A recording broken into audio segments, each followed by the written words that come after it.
Alright, here we are. Well, actually, I gotta turn on the volume for the game itself. It's gonna fucking just like explode. If I can find the volume mixer. There it is.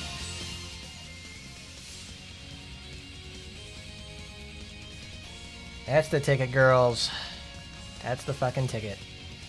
Welcome, everyone. It's your boy Hardcorn, and we're back. Back again with a brand new series, one of my favorite ones for sure. We're going to play Senran Kagura Shinovi Versus, Proof of Life. I absolutely adore this series. It's still one of my favorites to this day. It's probably the only ecchi sort of series I've really actually paid attention to and would really like to see flourish and continue. It's a very fun game too. It's like a later level sort of, well, what is that called? Dynasty Warriors, but with less troop management. It's just beating the shit out of everything with like your insanely powerful characters. And also how they interact with each other. Well, let's get started. They give us like 50 files. There's a lot of reading that has to go on too, so today will be spent mostly just reading, as I read you the wonderful story of Shinovi Versus, because it introduces a whole bunch of characters, and well, I'll just show you.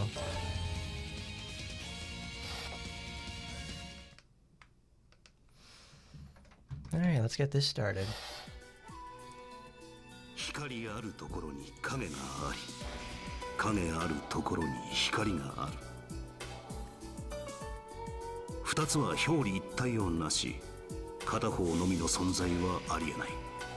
さりとて、二つが相入れることもまた不可能なり。その因果な均衡は終わることのない衝突の輪廻によって成り立っている。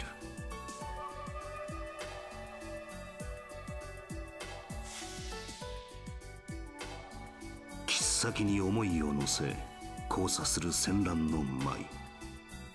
時に勝利し時に敗北し、白と黒の美しき陰影を描く。忍びの世界とは死の美である。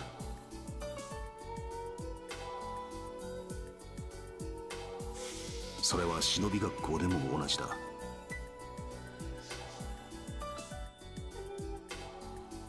現代の忍びは忍び学校という養成機関によって育成されている。忍び学校は日本国内に数校あると言われているが、その正確な数は定かではない。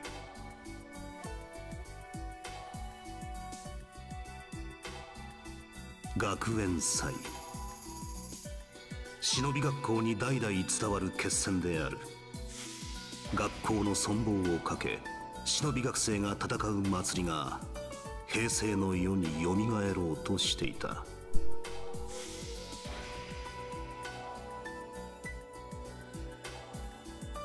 学園祭というかつてない規模の戦いに多くの忍び学生が巻き込まれてゆく。彼女たちは戦いの果てに何を得て何を失うのか。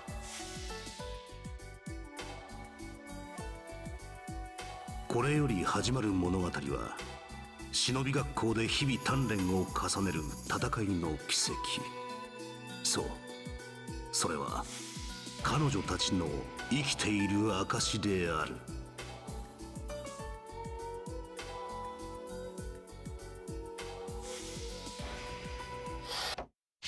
学校を選択してくださいませんか。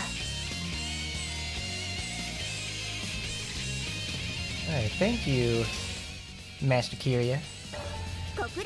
But today, we are going over the Hanzo Academy story. At least we're going to get started on it. Hello there, Postman.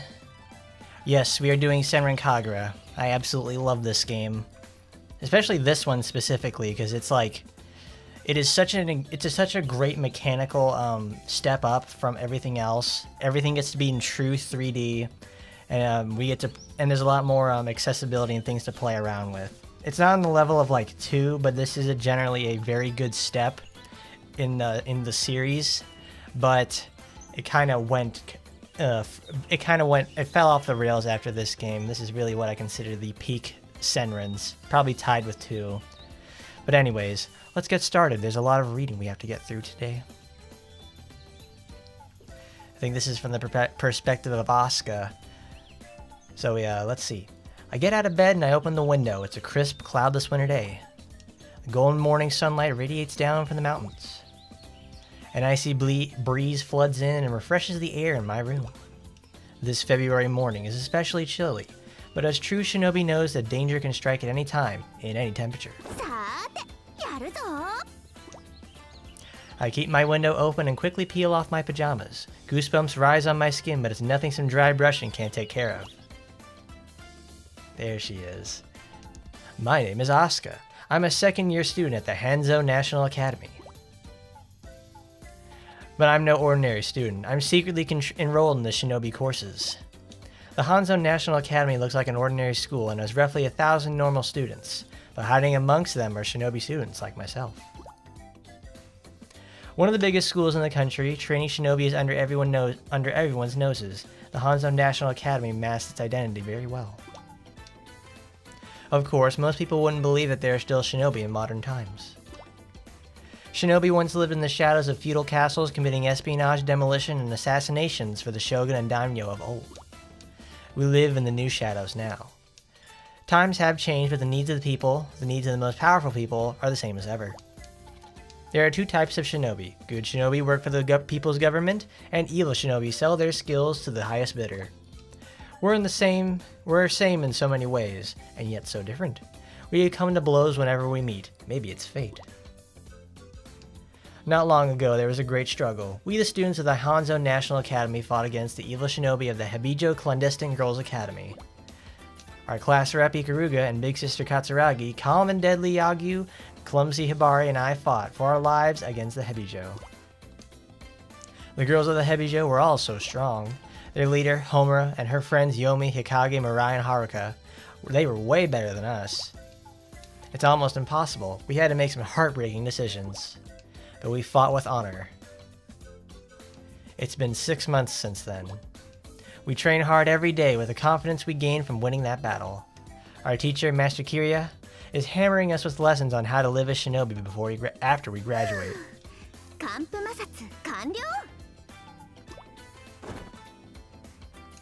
I put on my uniform, grab my wakizashi and shurikens, and rush on out.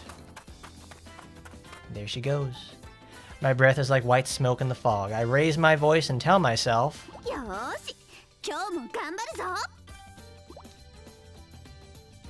And there she goes.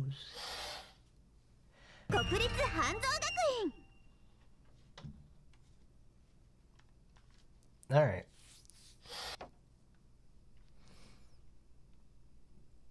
I think we go to the shinobi room now, I'm pretty sure.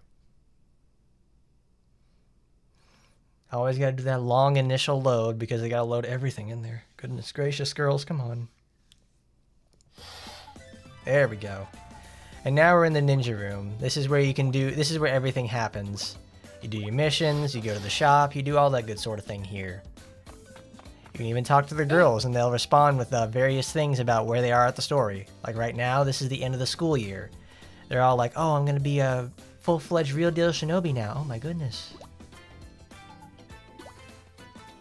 Like you see like Ikaruga's nervous about that sort of stuff. Katsuragi's like, you know, she enjoyed herself. Has no regrets about her past 3 years, but she's gonna miss her juniors. And we all, of course, miss Daidoji. How many school years have I spent like this? She's like, what, 26, 27 years old, and she's still in high school. Oh, my girl, she's done gone and peaked while Rin's left her in the dust. We can do a whole lot here. Let's go to the missions. And let's see what you guys have to say about that. Alright. Ayame is in the second PS4 game. Ayame was in the, yes, Ayame is in Peach Beach Splash. You can play as her inside there. I'm more surprised, like, yeah, Kasumi, I think Kasumi is also in there within the, in Shinomas. Yeah, that's it. Kasumi, Marie, and Honoka came into Shinomas. Because I remember when that event happened.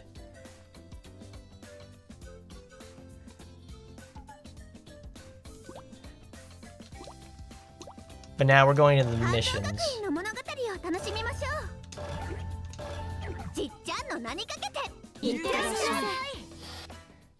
Because I'll try to read the inner monologue sort of thoughts, but I'll leave the speaking to the girls. That sounds like for the best, because reading like everything in here is going to be impossible. それでは本日の修行を始める。はい、キリア先生、よろしくお願いします。アスカちゃん、今日も元気いっぱいだね。いっしっしっし。そりゃあ朝からあんだけプルンプルンさせてれば元気も出るさ。ちょっとカツネ、何の話？あたいは見ちまったのさ。アスカが下着する。ほら、寒風摩擦ですか？アスカさん、古風な健康法を知っているのですね。What do I think about the Hyperdimension Neptunia crossover game? It's one that I thought about playing at some point, but I'll need to see if I can get it to run, and also if it records well. I would pick that game, but I also want to get on the Senran. I want to start the Senran series at some point because I've been sitting on this for a while. It looks pretty cool though. いやー、いいもん拝ませてもらったぜ。ごちそうさまでした。もうカツネったら。寒風摩擦をすれば風邪をひかないんだ。おう。だからひばりも毎朝やるといいぜ。ただしちゃんと窓を開けて下着姿でやるんだぞ。それよりもっと健康になりたかったら。Oh, works even better if you're butt ass naked. カツラギ。 There she is. There's お前の Yagyu. 命知らずだな。俺の前でひばりに変なことを吹き込むとは。ちょっと待ってヤギュ。刀を抜くやつがあるか。ありとあらゆるものからひばりを守る。ほんとラブラブだね、ヤンニューちゃんとひばりちゃんは。ラブラブ。別にそんなわけでは。さて、おしゃべりはそこまでだ。本日はレク人形を使った基礎訓練を行う。基礎訓練ですか？ Hold on, let me put in my headphones so I can hear when they're coming.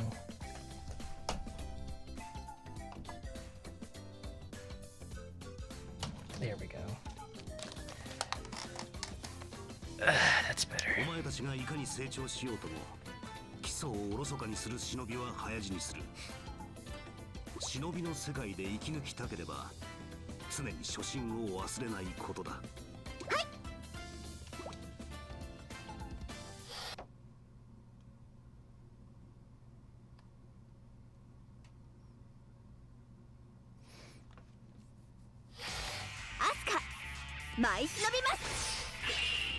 Alright, Asuka, it's gamer time. Show them how it's done.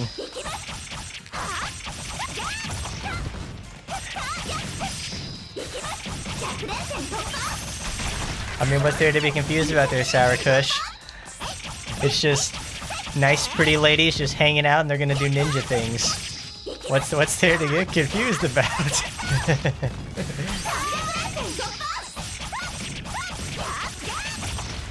Gameplay in this boils down pretty quickly to just keep mashing X and then press the circle button. Well, press square and then hit the circle button to chase them into the air, do a continuous aerial rave. The sequel to this game improves upon the combat a lot, but it can't beat this game in terms of like what it does in the first place. There you go. That's how you do it, Asuka. Because I really love how this game plays for the most part.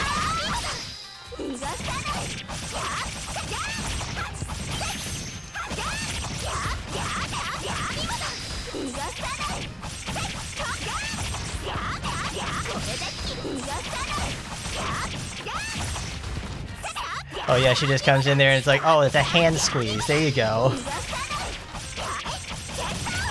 She's got the Scooby Booby squeeze.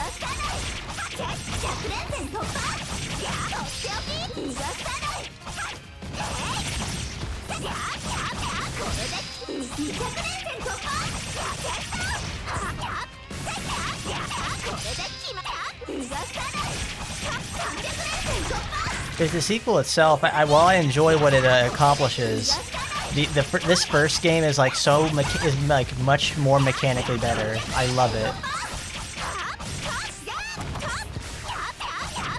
Well, don't die on me now, Sour Kush.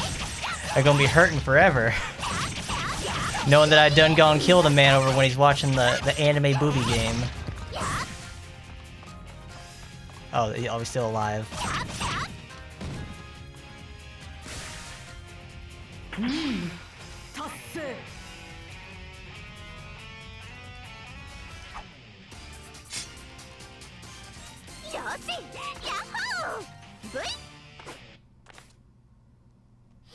Thanks, Asuka. Can't lose to Katsuragi.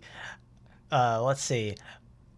Here's the one thing that I want to talk about though in between Estival and Shinovi Versus. Shinovi Versus has like some characters, they have unlimited dashes, and they limit your dashes to a maximum of 4 on some characters. It just ain't the same.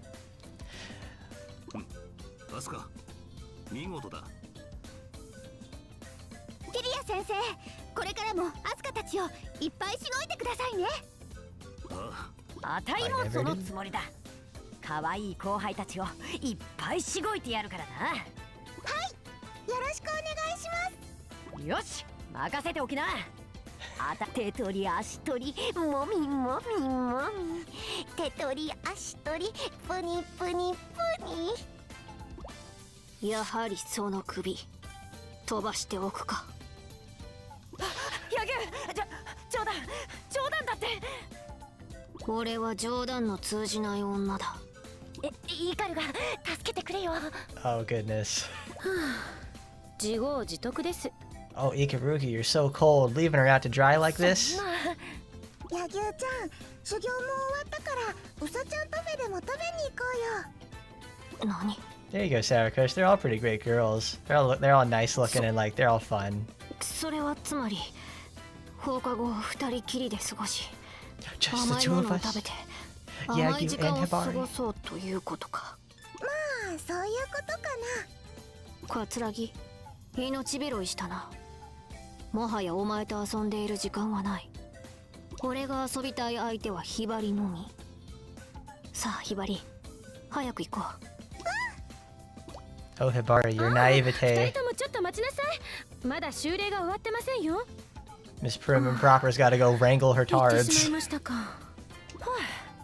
助かった。しかし、たとえ首が落とされても、あたいがセクハラをやめることはないけどね。この2本の腕がもみもみできる限り。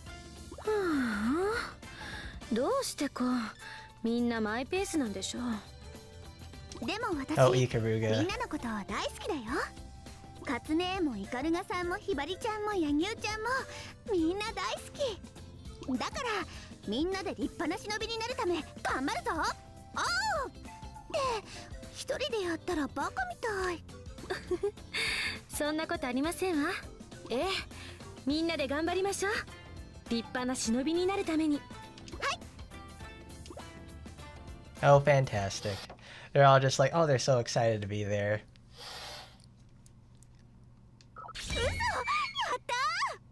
Cool, I actually got an A rank on it.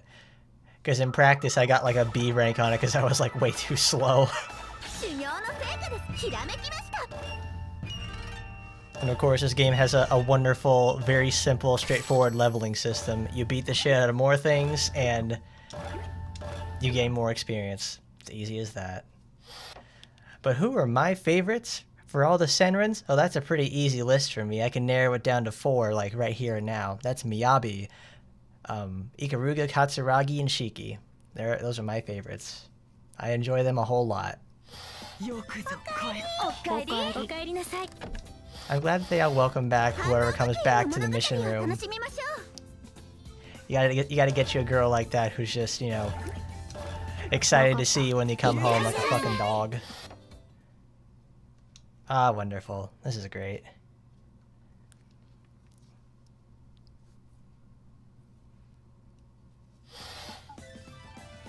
Hibari. Oh, it's Hibari and Yagyu. Oh no, they want to fight? Why? 少しキリア先生の言葉が気になっているのだ。 Oh no, Yagyu's inferiority complex. そうだ。だからさあ、俺に本気で切りかかってこい。ヒバ。どうしたヒバリ。どうしてHibari? ヤギオちゃんと本気で戦うなんて無理って言ったら無理。いや、だからそれは無理。こういう時のヒバリは頑固だ。もっともそういうところも可愛いのだが。I don't know why Yagyu just can't ask someone like Ikaruga or Katsuragi to go at him like that. いやいや、今はそれどころではない。何としてもヒバリの力を確かめなければ。ではどうする？ヒバリ。何？戦いならやらないよ。もし俺に勝ったらお菓子パーティーを開いてやる。え？お菓子パーティー？山盛りのうさちゃんクッキーに甘いホットココアも A whole ass candy party, huh? Well, that sounds pretty good there, Yagyu. How can you afford that on a student's budget? さあヒバリ、かかってこい。その手でお菓子パーティーを掴んでみろ。よーし、ヒバリ頑張っちゃうからね。I remember I was working on this earlier to see if it was working, and I tried this mission on hard, and let's just say, yeah, Hibari got her candy party multiple times over, because a level 1 character on a hard mission, that's almost impossible on Yagyu. Yagyu, my Shinobu. I love the music in this game so much. I have the special edition for this game that came with the CD, and I kept that in my car for like the longest time. It's just so fun to listen to.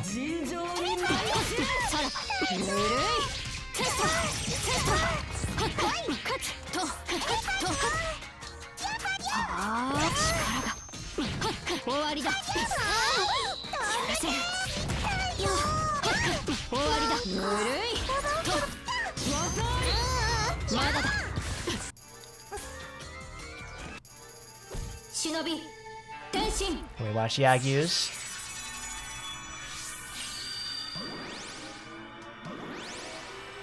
She got the fat ass on that one. The lovely squid. I don't think she has enough strength right now to do it.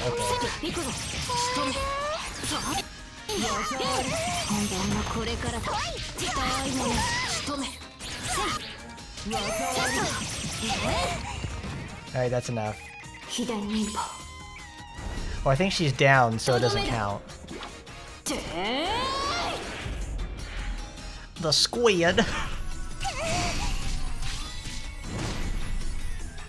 There you go. There you go, Yagyu.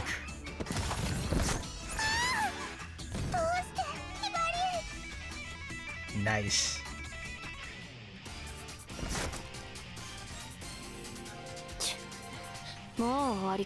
Oh god, Yagyu, you're so chuny all the time.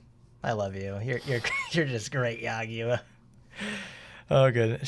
You beat up your best friend with like extreme prejudice.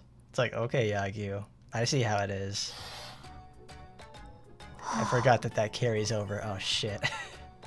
Yagyu, Hibari, I kicked your ass too hard. ヒバリもなかなか強くなった。これなら俺も安心できる。負けちゃった。お菓子パーティーが。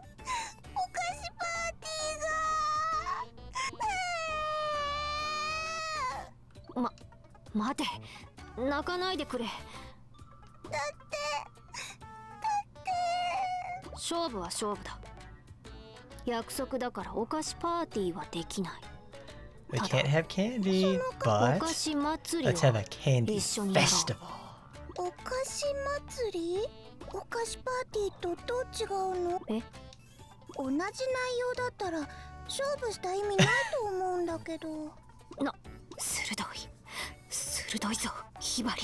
Oh, good job, Hibari, calling her out on her 俺は勝っても負け inconsistencies. てもヒバリと楽しい時間を過ごすつもりだった。そこを見抜くとは。 That's right there, さ Sarakush. すがは俺の大好きなヒバリだ。 When things happen in this game and they take a turn for the worse for the most part. まあどっちでもいいか。お菓子がいっぱい食べられるなら。ありがとね。ヤギュウちゃん大好きだよ。いい好き。 Oh no, Yagyu, you're dead. どうしたのヤギュウちゃん。気にするな。ちょっと幸せなだけだ。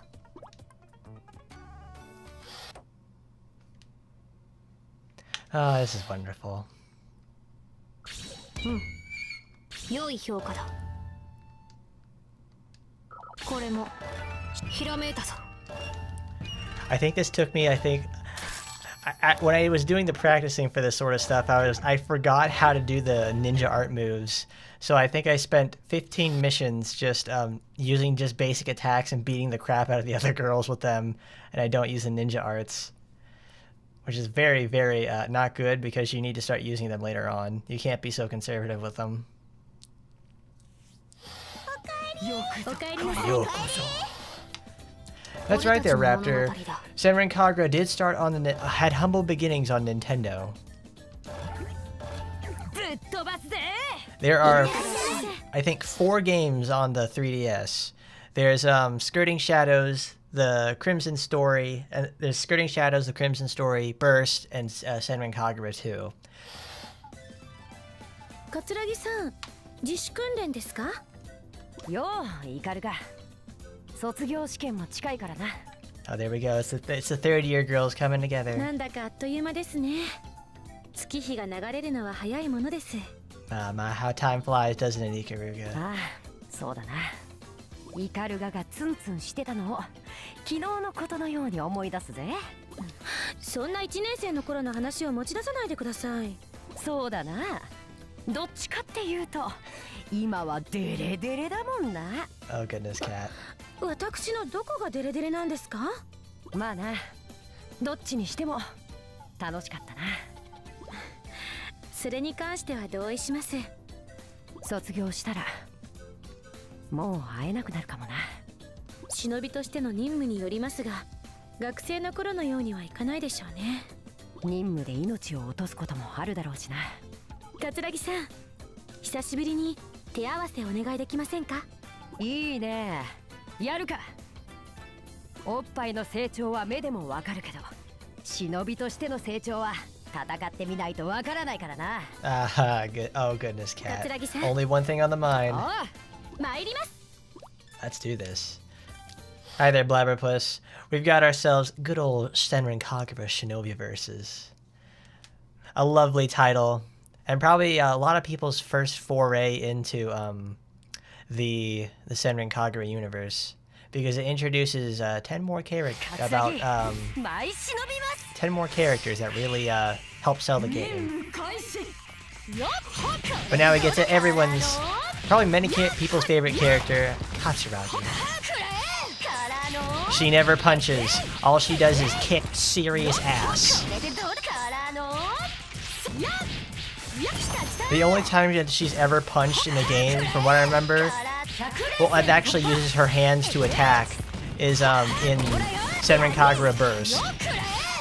She has, like, I think probably the single best mid-air burst attack, mid-air ninja art attack in Burst, because it's a gigantic multi-hit Hadouken attack that clears the entire screen in one shot.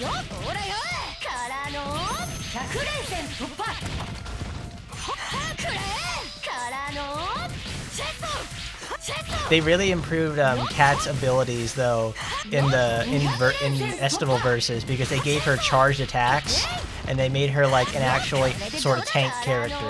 Yosakura in this game has the ability to charge her attacks, from what I remember. But let's transform. Transform.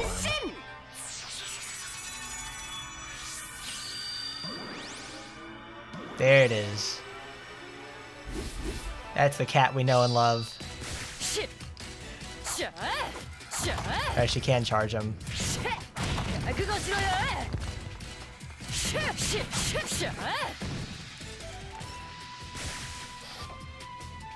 I think for the most part, Kat is armored during those attacks too. Let's try him against Ikaruga, one of the worst characters to actually fight against, and one of the best characters to play as.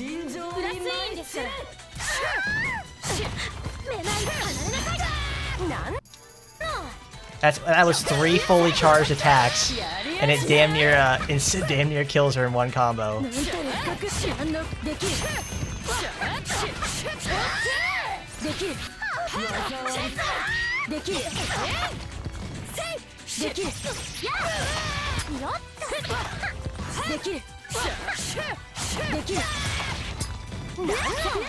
No, Ikaruga, stop corner camping me.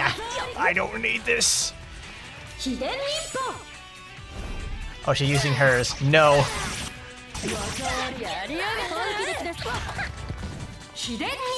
Now it's my turn.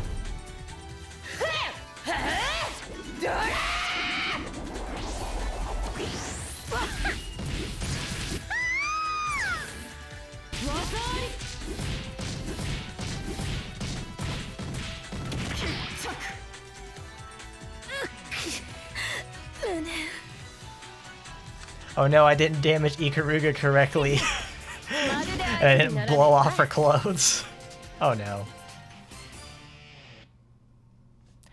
Katsuragi's always been like a lot more animated in Burst. Like Katsuragi's like opening line when you plays her in Burst, she just starts screaming. She's like, "Katsuragi, my shinobi mas," and it's like I love screaming that so much when I go play it. It's so good. It was a nice hard-fought battle between our girls. Katsuragi-san, 本当に強くなりましたね。まさに修行の賜物です。いや、修行だけじゃないさ。イカルガがいたから、あたいは強くなれたんだ。ありがとう、イカルガ。お礼におっぱいを揉んでやるよ。は？どんなお礼なんですか？細かいことはいいじゃねえか。あたいにとっては友情の握手みたいなもんさ。そんな握手お断りです。A pass on such a handshake, thank you. 卒業までよろしくな、イカルガ。Why did Kat's shoe size go from a size 6 or 8 to a 22? Well, time is good to these girls for sure, and it makes their shoe sizes grow to incredible heights.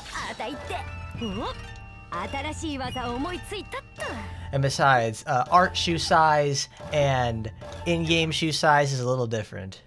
I hope you can get that one, I guess. What does that look like over here on this?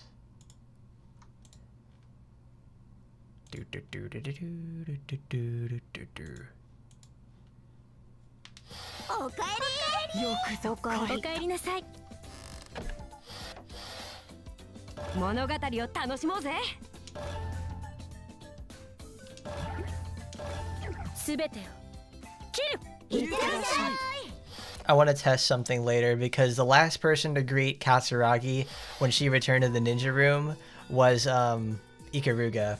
So I want to see if that's the same thing with when you play as Ikaruga and you come back. Is Katsuragi the last one to greet you there? That would actually be like a really nice touch that they did. But oh, now we have a monologue with Ikaruga.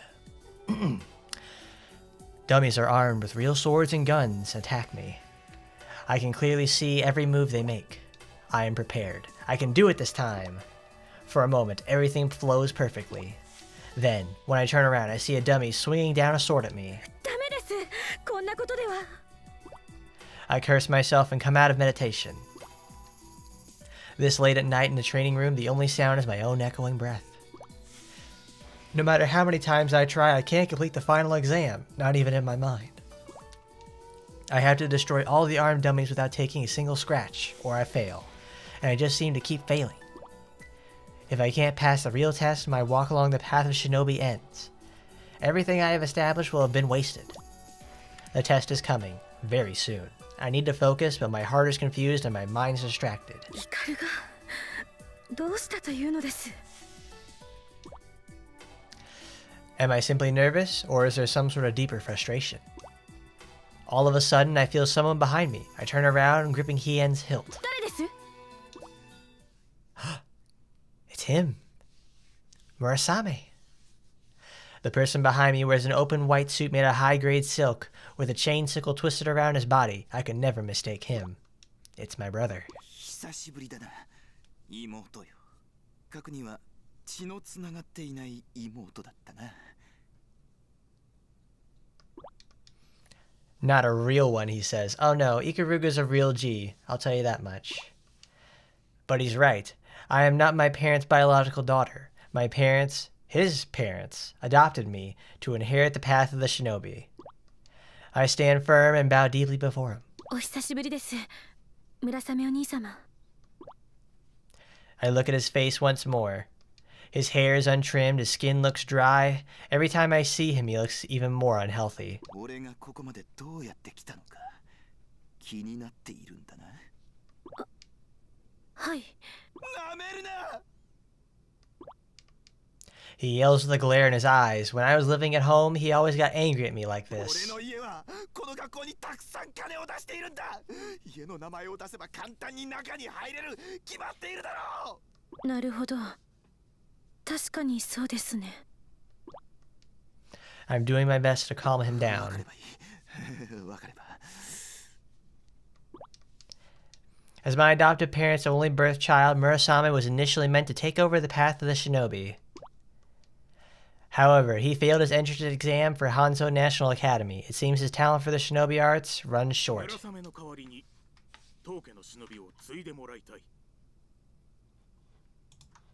There we go. I've felt guilty ever since my adoptive father told me that. If I hadn't had these skills, he wouldn't have had the thought of adopting me, and Murasame wouldn't have been hurt. Whenever Murasame looks at me, his eyes make it plain that he feels inferior. I pity him and hurt for him at the same time. そういえば、お兄様、ご卒業が決まったとお聞きしました。 He's a fourth-year college student at a famous university studying business. He's finished his thesis and he has enough credit, so he should graduate from college this spring. 大学の話はいい。お前よりちょっと頭脳が秀でているだけのこと。 He drops his eyes and begins speaking in a calmer voice. 実は大学以外にもセミナーのようなものに通っていてな。そっちの方はこの間みんな卒業したのだ。例えばコミュニケーション能力のスキルアップ教室や素直になる精神統一セミナー、そして Suddenly, he starts hesitating. まあそんなところだ。おめでとうございます。 Since he gave up being a shinobi, he's been studying to take over our family business. I have no idea what the world of business is like, but I do have some idea of how hard it can be, and I suppose communication skills are necessary for success. So what does it take? Oh yeah, that's what he said. お前が卒業 That's 証 his 書を turn. もらうには何が必要なんだ。卒業試験に合格することです。 Murasame thinks a bit. いや、違うな。お前には卒業試験を受ける資格すらない。まずお前に必要なのは俺との決着だ。He smiles audaciously, steps back, and starts untying his chain sickle. さあ飛燕を抜け。本来ならば俺が引き継ぐべきだった家宝。 His murderous stare pierces right through me. I reluctantly draw Hien and take a fighting stance. He happily starts swinging his chain sickle. 妹よ、俺が今までどんな気持ちでいたか知っているか。 I don't nod or shake my head. Anything I do will just fuel this fire. 俺の気持ちはただ一つ。お前が本当に飛燕に見合う器なのか。それを身をもって感じたいのだ。 His sickle's weight picks up speed and starts roaring, like the storm in his heart made manifest. 行くぞ、妹よ。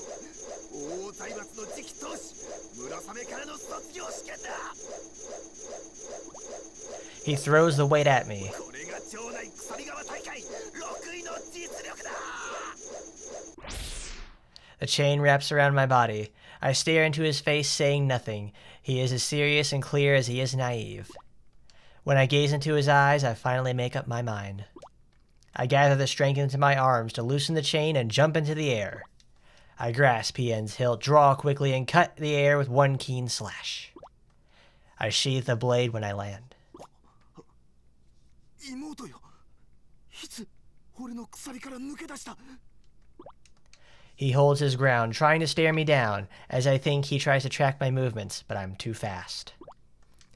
He breaks out in a nervous sweat, then pulls back the chain and starts swinging the weight again. 逃げ足は速いようだが、これは鎖から逃れる勝負ではないぞ。お兄様、もうありません。え？何が？振り回すものがありません。 He looks up with his eyes wide open, shocked. I had already destroyed the chain with a swing from Hien. Metal shards fly everywhere and rain down on my brother. The shock is too much. He's still swinging his arm.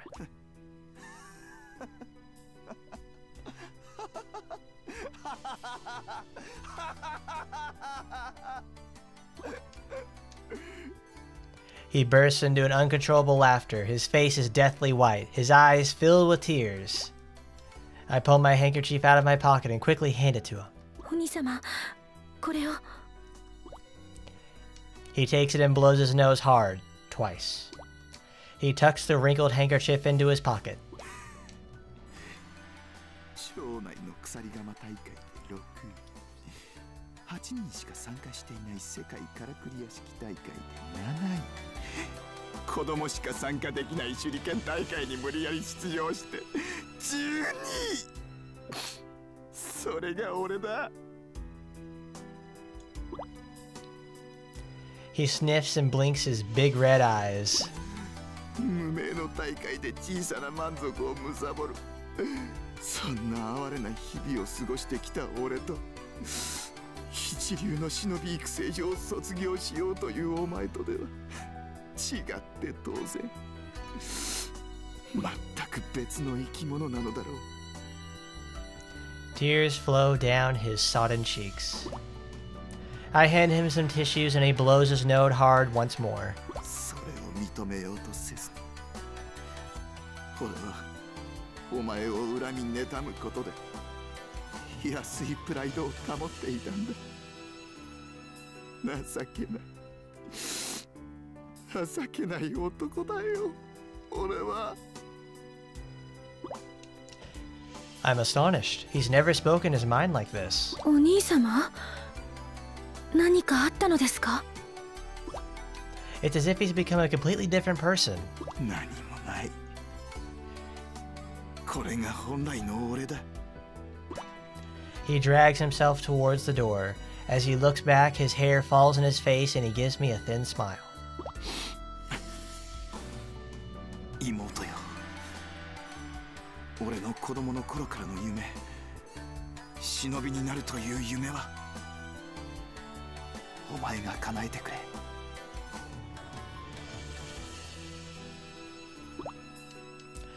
With that, he quietly leaves the room. お兄様。 I look at the floor where my brother was standing and I find a folded sheet of A4 paper. It's a graduation certificate from a seminar called Love Your Sister. The key to being friends with her. I see why his attitude has changed. お兄様が私と仲良くしたいと思っている。 I try to hold back the tears that threaten to flow. Since I gave Murasame my handkerchief and tissues, I had nothing to wipe my eyes with. I thought if I became a shinobi, he would be angry and sad. I thought it would further the gap between us. That's the mental block that had been holding me back in my practice. But not anymore. He said he's counting on me to make his dream a reality. I draw Hien. I won't be distracted. I will focus on the graduation exam from now on. ありがとう、お兄様。 My mind is clearer than ever before. I love that part because that's actually like the apex of the whole Murasame and Ikaruga relationship that's been building up for like 3 games.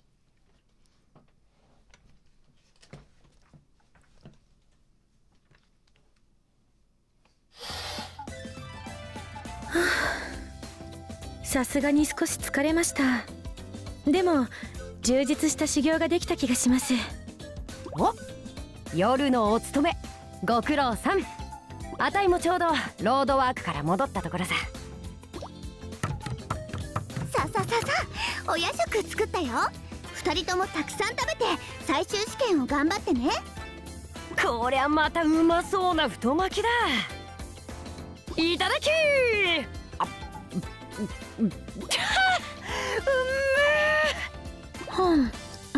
本当に疲れた体にお酢が染み渡りますね。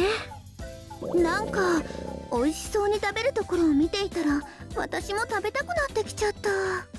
Have you guys ever had vinegar with your food before? Because traditionally in like Asian culture stuff, they use a lot of vinegar and soy sauce stuff. I use vinegar sometimes like when I would eat with my parents. And like having vinegar with food, it actually does make it taste like a lot more different and sometimes even better. I guess that's why I'm really partial to like having hot sauce or just like spicy food in general because of the way they use vinegar. わかるわかる。 Do you guys have anything like that? Do you guys have any like tried weird foods or just like a favorite part of food itself? Because I always like the vinegar and bite of hot sauce, specifically for like the spices and the vinegar. It's like really good. そりゃ私たちには最終試験の特訓はないけどさ、今日くらい夜食食べても。毎晩そう言って食べてるじゃないか。いいのか、太るぞ。まあまあ、皆さんでいただきましょうよ。我慢は乙女の大敵です。 Oh wow, that's actually a really good line there. Self-denial is our greatest enemy. だよね。 That's a wonderful culmination of what Ikaruga just learned. 肥満者。 I thought our greatest enemy was obesity. Oh goodness. Oh, Sora is finally confirmed for AT. Well, guess what, guys? You're gonna be seeing that when she comes out. That'll be interesting for sure. Because obviously I'll have Sora, and you'll get to see what she looks like. だよね。ひばりは我慢も肥満も関係なし。いただきます。あ、ひばりちゃんずるい。私も食べる。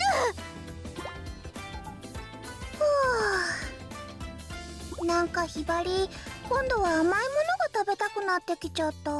Oh, Hibari, you're always craving something sweet. あ、甘いものといえば、そろそろバレンタインデーだね。今年はどうしようかな。どうしようかなって。あげる相手でもできたのか。いないけど、いませんけど。ねえねえ、ひばり考えたの。みんなでチョコ作ってみんなにプレゼントしない？あ、それいいかも。っていうか、去年もそうだったっけ？たく、のんきでいいな。こっちはバレンタインどころじゃないってのに。Kids these days, am I right? Oh, Katsuragi, you're just being an old woman now. 最終試験のことでいっぱいいっぱいです。みんな来て来て。窓の外。雪だよ雪。 Oh, it's snowing. How ominous. 本当だ。これは積もるかもしれませんね。 Quite a heavy snowfall. Oh, what does that mean? Uh-oh, guys, heavy snowfall? 忍び結界発生元は皇帝です。行ってみよう。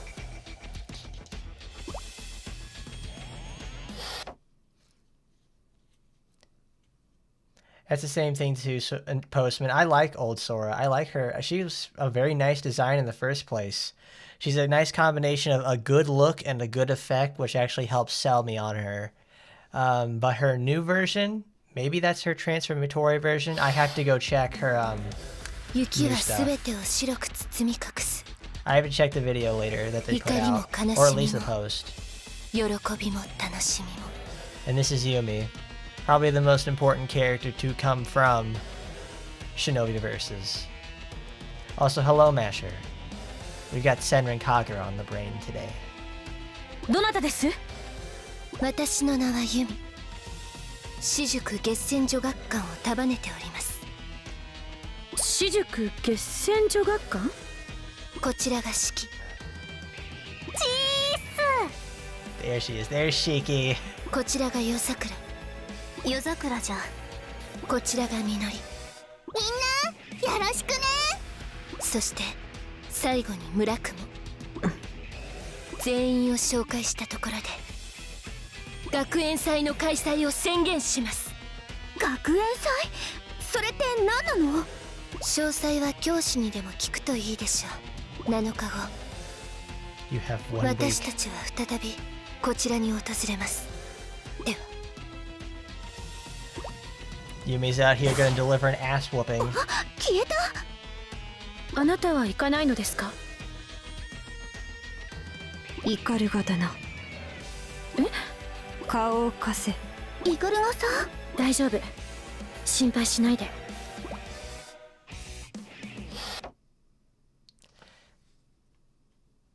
Wait, so RPGX is coming out tomorrow? Wow, that's a really huge ass update right there, guys. God damn. 村雲さんと言いましたね。私に何かご用でしょうか？黙っていては分かりません。言いたいことがあるならおっしゃってください。イカルガ、法王財閥の娘。なぜそれを？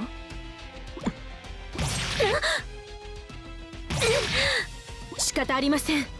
何も言いたくないのなら無理やりにでも話してもらいましょう。 And now we get our first battle against the Guessing Girls. Murakumo is actually one of the stronger Guessing Girls in terms of effects and also speed.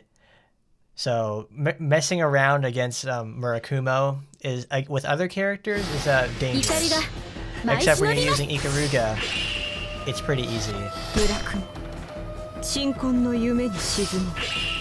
And see the thing about I'm about to show you this. The other girls previous aren't able to do unlimited dashes. Like, look at this. Ikaruga is able to swim around like a fucking fish. You can't do this in Eskimo Versus, and there's actually a longer delay inside.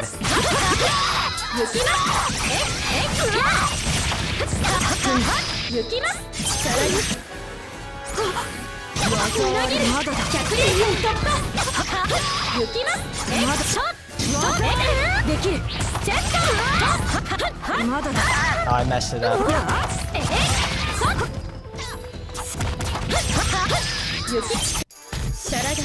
Because the goal is actually to get like a full chain off of someone like Murakumo or any other Shinobi character and prevent them from using their major art.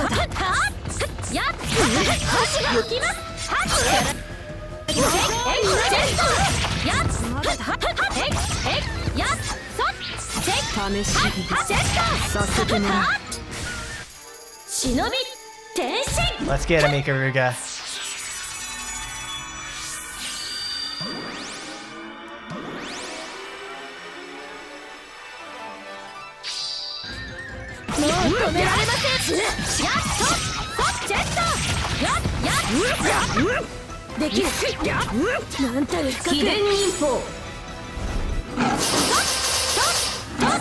Also, Ikaruga has like some of the best air control in the game.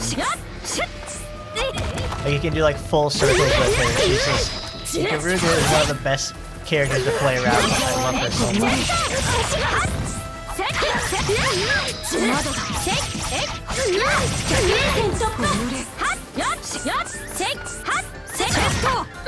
Do I have enough for it? Oh, it's not left trigger, it's left bumper, because that's what it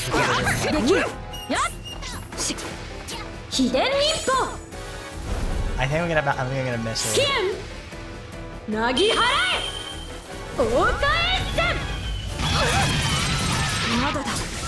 Where is she?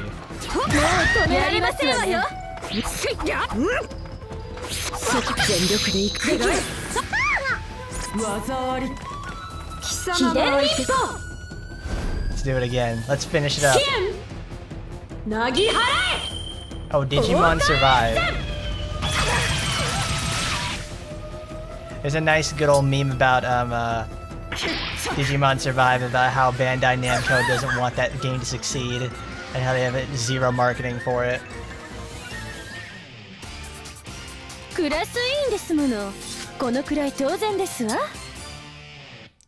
This was a PlayStation Vita game, if you guys ever had one of those, because I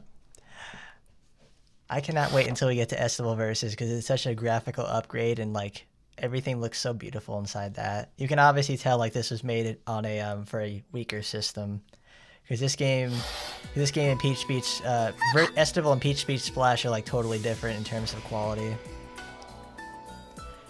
But you can't beat this game mechanically. 見ないでください。恥ずかしい顔でごめんなさい。ごめんなさいったらごめんなさい。え？我の顔なんて見たって何の得にもなりません。なりませんったらなりません。あなたは大老財閥のご令嬢ですね。だから私のことを知っていたのですね。やっぱりバレてしまいましたか。そうですよね。バレバレでしたよね。ですよね。でも仕方ないです。はい、仕方ないと思います。こんなブサイクな顔、一度見たら忘れないですから。いえ、そんなことは。村熊さんとは財閥のパーティーでお会いしたので。いいんです、いいんです。お気遣いは無用です。自分で分かってますから。分かっていることですから。それにしても優しすぎますよ、イカルガさん。でもその優しさは私なんかに向けたらもったいないです。私は別に。いえいえ、お願いですから、そんなにじっくり顔を見ないでください。そんなに見られたら恥ずかしくて困ります。 That's exactly right there, Master. She is exactly like Issei Nodoka. And yes, the Vita was very big in Japan, but not in the West. I actually have a PlayStation Vita in my room right now. And I have Shinovi Versus for it. Like I have an actual copy of Shinovi Versus specifically for the Vita. That's what I played it on.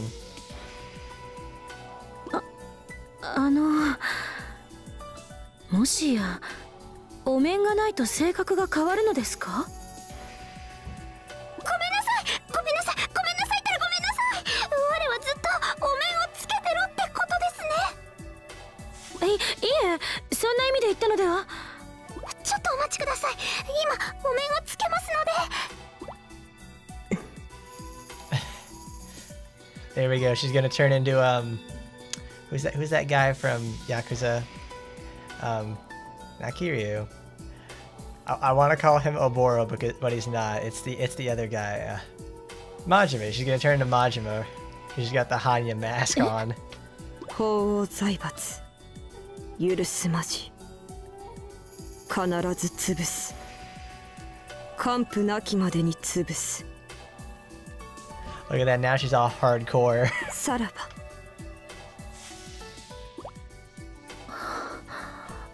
村雲さん、大老財閥のご令嬢がどうして？ Ooh, the plot thickens. We've experienced firsthand the power of those girls. 当然の評価ですね。I took way too many hits for that because I made it within the time frame. 私もたくましくなりましたよ。新しい技をひらめきました。Yeah, Murakumo's Miss Two-Face over here. So that's the best part about her. She's really fun with that sort of aspect. They use the They do a lot of stuff with that, actually, I think, in this game. Well, more or less in the series. It's very fun that way. Like, I think Murakumo has, like, loses her mask at one point, or she has, yeah, I think in her heart story. Nope, Asuka's the one that returns the last greeting. Katsuragi was the first. 私たちの物語です。 I remember that. 緊張します。 Now this is what they do. They give you like several easy missions beforehand, and then you go to the boss mission with a character who's level 1, and you have to face 4 boss characters in a row. This game is really weird. This game is really weird with that aspect, but there's a nice little story reason for that. キリア先生、学園祭って何なんですか？学園祭とは忍び学校に伝わる学校対抗の決戦のことだ。決戦？そう。学園祭に参加するのは忍び学生の代表5人だ。学園祭を申し込まれた学校は自分の陣地に忍び結界を張って申し込んだ側を迎え撃つ。つまりお前たちは半蔵学院に忍び結界を張り攻め込んでくる月戦と戦うわけだ。最終的に全ての忍び結界が破られれば半蔵学院の校舎には火が放たれ廃校。半蔵学院が廃校？もし月戦の攻撃をしのいだ場合、今度はお前たちが攻め入る側となる。何なのそのお祭り？お祭りって言ったらもっと楽しいもののはずなのに。綿飴とかチョコバナナとかソースせんべいとかイカ焼きとか。 Oh yeah, you and your squids. でも学園祭なんて初めて聞きました。前回学園祭が行われたのは50年前のことだからな。お前たちが知らないのも無理はない。でもなんでそんな決戦があるんですか？学校同士で潰し合う意味が分かりません。アスカ、忍びのランクについては知っているな。まず下忍、中忍、上忍、隠密、それから特上忍、最上忍、天上忍、極上忍ですね。あとは一般的に知られていないランクとして牙忍、絶忍、豪忍、古忍、影忍、千忍、万字忍、おぼろ忍、非忍。 Wow. They translated the previous one, the previous rankings, but then they have like no literal translations for like Ganin, Zetsuin, Gonin, and there's Miss Oboronin. That's her there. No, let's leave those directly in there. I would have rather they had the original names. よく覚えたな。では、否認の上は？え、そんなのあるんですか？それが忍びの頂点と呼ばれる神楽だ。神楽？学園祭は神楽を養成するために考案されたものだと言われている。でも決戦の人たちは神楽になることが目的ってわけじゃなさそうだったけど。そうだな。そもそも月戦は善人を養成する学校だ。Are those real nins and stuff like that? I think the lower rank ones that Asuka mentioned are real, but I think the Kagura one is real as well. But in this game's world, that's what their rankings are called. So when they ever call those the rankings out, you'll know what they mean.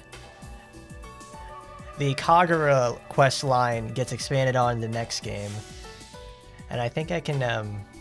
Yeah, I think I have the DLC for that, so I can we can go watch the what happens for the whole Kagura story. 同じ善人を養成する半蔵学院に学園祭を仕掛けてくる理由はない。今回の学園祭、何か裏がありそうですね。いずれにしてもだ。学園祭を申し込まれた以上、学校を守るためには戦うしかない。学校を燃やされた側の生徒は永久に忍びの資格習得が不可能になる。それってつまり学園祭に負けたら忍びになれなくなるってことですか？そういうことだ。イカルが桂木、今は最終試験のことは忘れて決戦を迎え撃ってくれ。わかりました。そうだね。忍びになれなくなっちまうんじゃ最終試験も何もないもんな。 There you go. Get serious, cat. では話は以上だ。学園祭か。また戦いが始まるんだね。心配するな。ひばりは俺が守る。大丈夫だよ。ひばりちゃんだって強くなってるんだから。そうそう、ドシーンと構えてりゃいいんだって。違うの。ひばりが心配しているのはみんなが傷つくことなんだよ。だからひばりはみんなを守りたい。守られてばかりじゃなくて守りたいの。でもひばりにはまだそんな力がなくて、力が欲しい。みんなを守れる力が欲しいよ。あれ？何これ？急に体が勝手に動いてしまいます。どうなってんだよこれ。どうしたのみんな。あれ？ひばりちゃんだけは無事なの？まさかこれって Oh no, she's awakening to her power. She's juicing up. ひばりがやったの？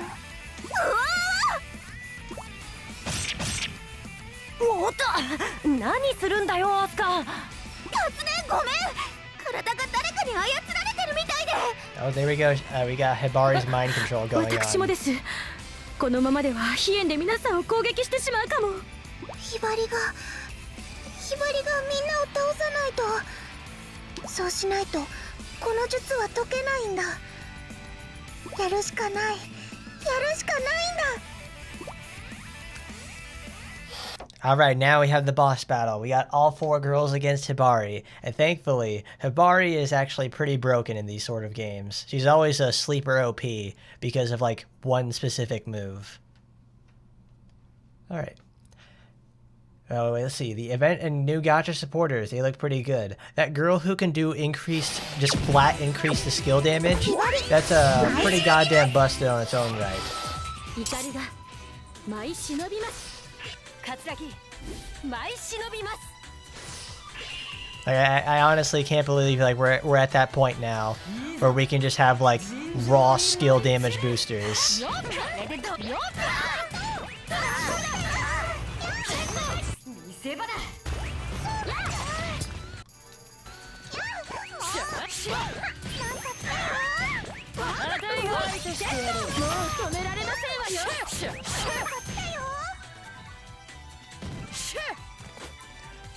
We get a new UFS agent after a year and nothing.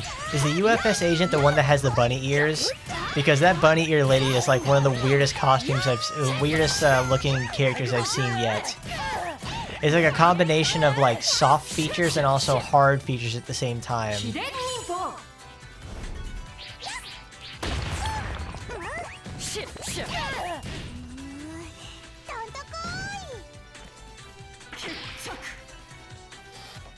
Oh, good old Hibari butt bounce. You can just keep chaining it into itself and it does like, and it paralyzes, it stuns. It's like, it's good. It's a really, really strong skill and it's like Hibari's best thing she can do.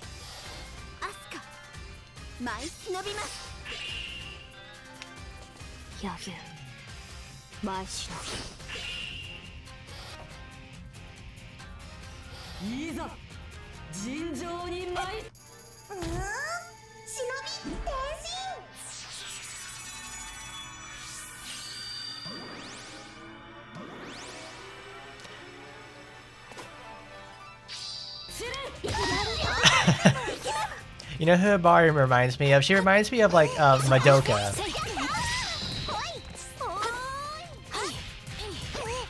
If you guys have seen Madoka before, that's what she reminds me of.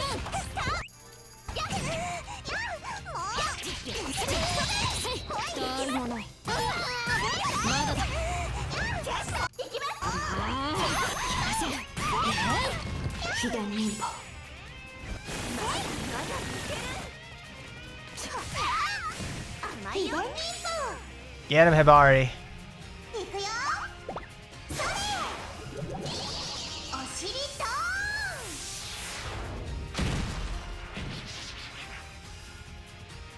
ーン There you go, Hibari. Girthquake, baby.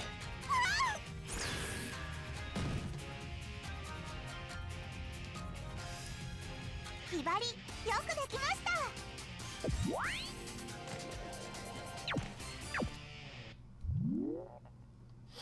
Madoka Magica is one of those sort of magical girls. It's a magical girl series, obviously, but it's one of those. It was supposed to be a juxtaposition of like magical girl tropes. So instead of being bright, colorful, and happy, it's bright, colorful, and sad. And they do that for 26 episodes and a ton of movies. みんな大丈夫 Quite honestly, it's very nice. I actually liked it a lot. うん誰も怪我してないよ But I have a question for you guys, though. Do you guys have any like favorite Senrans, like from the entire series? Not only just like the original games, but also the like the mobile game as well. みんな本当にごめんなさいひばりさん、今のは傀儡の術のように感じましたが。ひばりの家系には代々目に不思議な力があるんだって道術か。 Mystic Eyes, that's Hibari's ninja art. それで変わった瞳をしていたんだな。ひばりは落ちこぼれだったからそんな力はないって思っていたんだけどいやいや、学園祭での戦いを前にすごい力が手に入ったな。でもひばり全然力を使いこなしてないよ使いこなせるように訓練すればいいんです。もちろん私たちも協力いたします。ああ、一緒に頑張ろうぜ。うん私も協力するよ当然一番協力するのは俺だ。みんなありがとうひばり頑張ってみる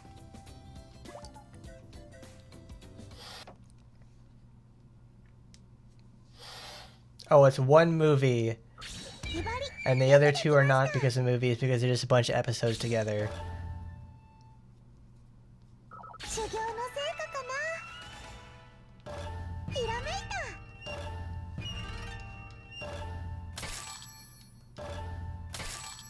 た Alright, I think that's the first chapter done, because they usually give you all these sort of things when you complete a chapter. Oh my god, there's so much stuff. At least with Estival Versus, they were much faster about making the menus pop up. And yes, Postman, Hibari is kind of underrated.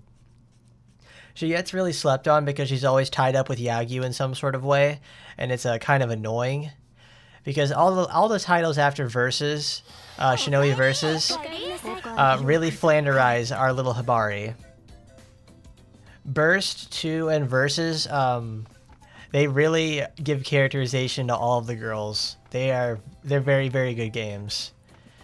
Like they honestly like that. They're really what's 2 Burst and this game really sold me on the whole fact that like you can make more with an ecchi series than just having fat tits and asses. See, that's chapter 2. While we're here, let's level up some of our girls. ひばりの力見せてあげるいってらっしゃい。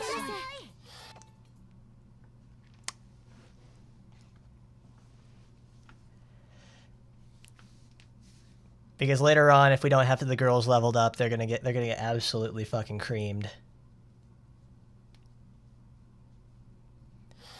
A Yellow Jacket is the evil persona of Ant-Man. In the film, he's a generic Marvel villain. Well, I mean, I guess you have probably the knowledge about comics and that sort of thing. Because honestly, I don't think I've ever read a comic book in my entire life. I guess, like, you know, manga falls into that sort of territory, but it is 100% not. Katsuragi.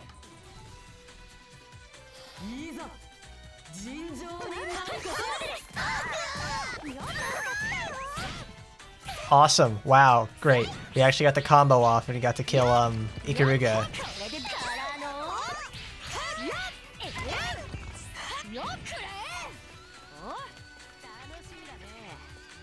やろうってのか。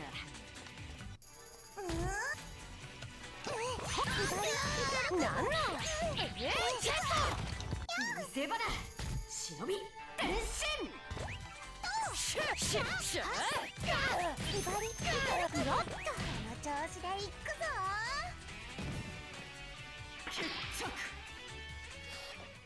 No, Postman, I don't think I ever have. Like, I have never once, like, thought, oh boy, a comic book. There were no, where I lived, there were no, like, comic book stores around. We didn't have them in the library or anything like that.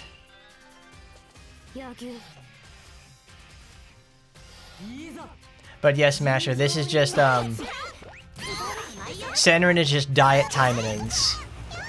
And honestly, most of the time, Senran does a better job than Taimanins in certain areas.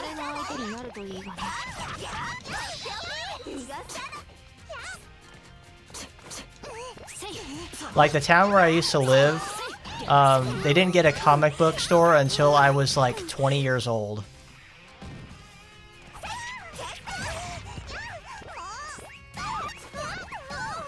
I then went to the comic book store like for the first time ever, and I bought a few things. I didn't actually buy any comic books because none of them interested me because, you know, it's a comic book. It's long form content. They're kind of not my thing. Exactly. They're not my thing with like I'm trying to jump into a long form series.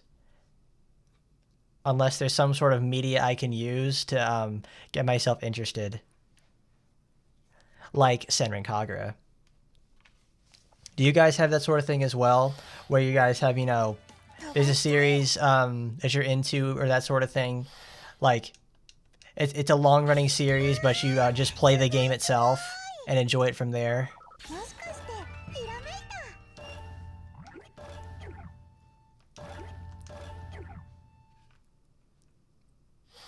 For the state of American comics, I wish I was like you. I mean, I never did that.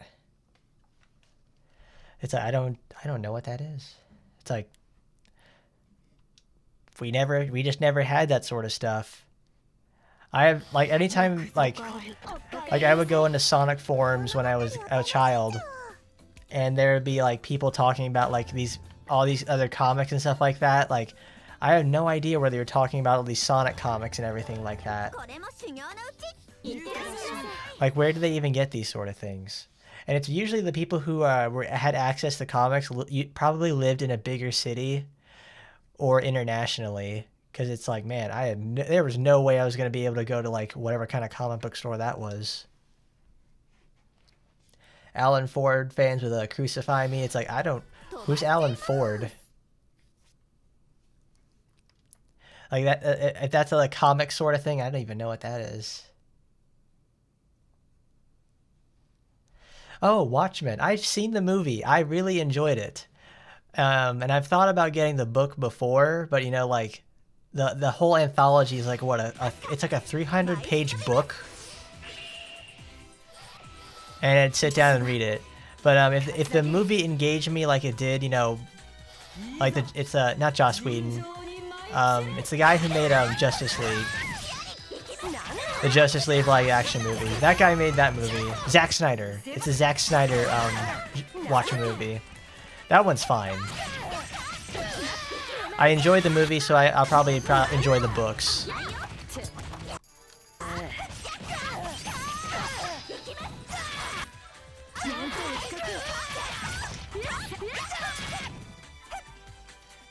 Katsuragi down.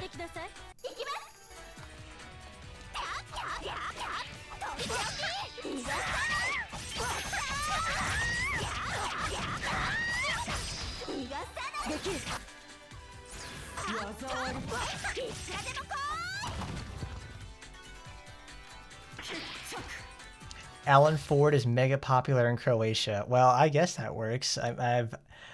What does even Alan Ford do? Is he like a comic writer, a designer or something? That is a legitimate wonder for me.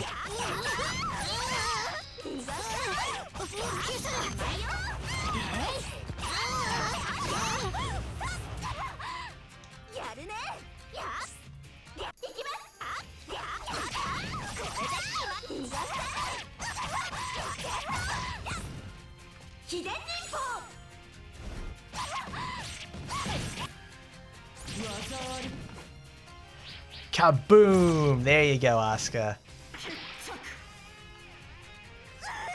Hooah!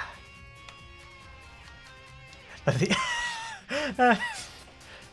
oh, David Hayter worked on that. That's pretty good. Did you do the voice for Rorschach or something?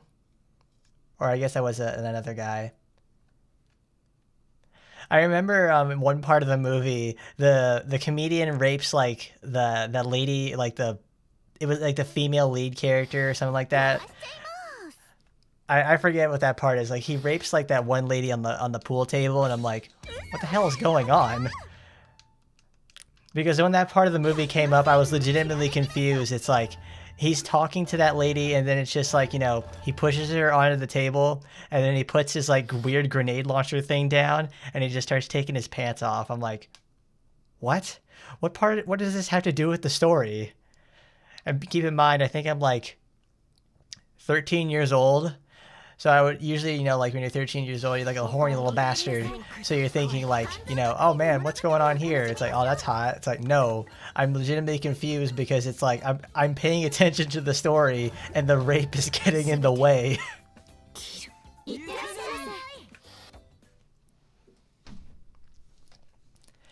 Zack Snyder did a good job at adapting Watchmen. He even made some of the characters better, actually. Okay, and the author hated him for it. I wonder if there's like is there really that level of animosity between like the books and the movie?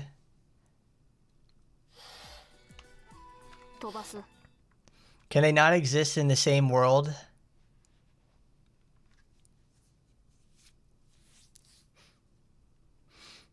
Oh, whatever. But something I was thinking about today was if Shinovi Versus was not going to work, I was going to go play Postal Brain Damaged. I really liked Brain Damaged a lot because that was a game that like I think I got that yesterday and I completed it in 3 sessions.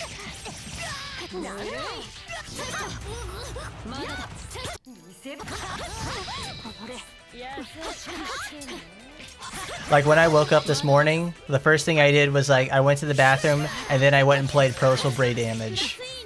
That's it. Like the first 3 hours of my day were just consumed by that. It's such a good game. Like Brain Damage was good enough to actually get me to go and go out and play the original and go finish the original Postal 2.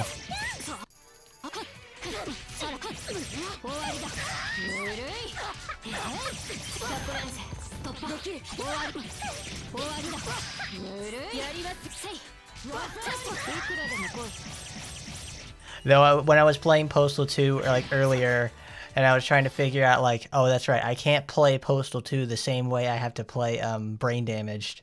They don't function the same way. So I have to like think about it as like another like I have to think of Postal 2 as like a regular RPG in the sense of like in that sense. But no, I'm confused. Stop it, girl, stop! 8-2 Sora is playable, so that means she's gonna be playable next week. All right, that's good. That's great.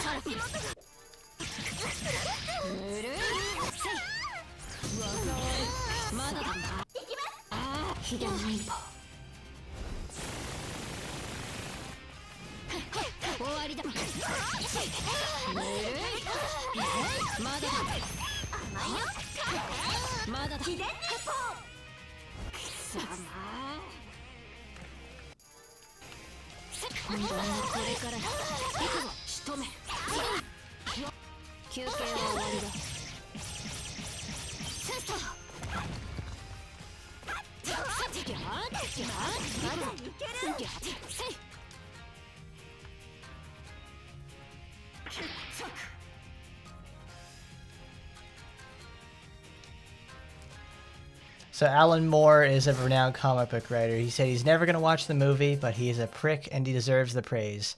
I guess that the movie was too much of a divorce from his original ideas, so that's why he's like he can't watch the movie in good faith.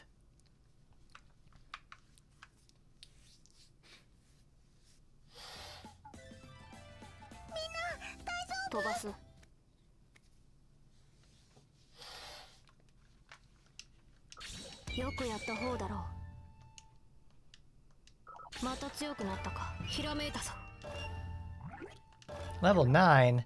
Yagi, you're supposed to get to 10.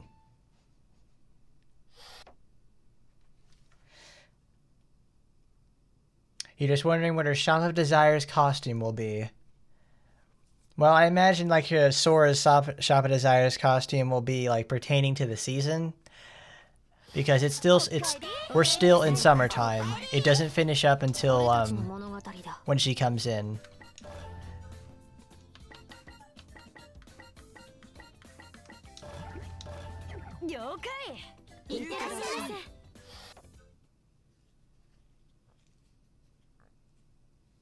We just do our little bit of grinding now, and it saves us the trouble later.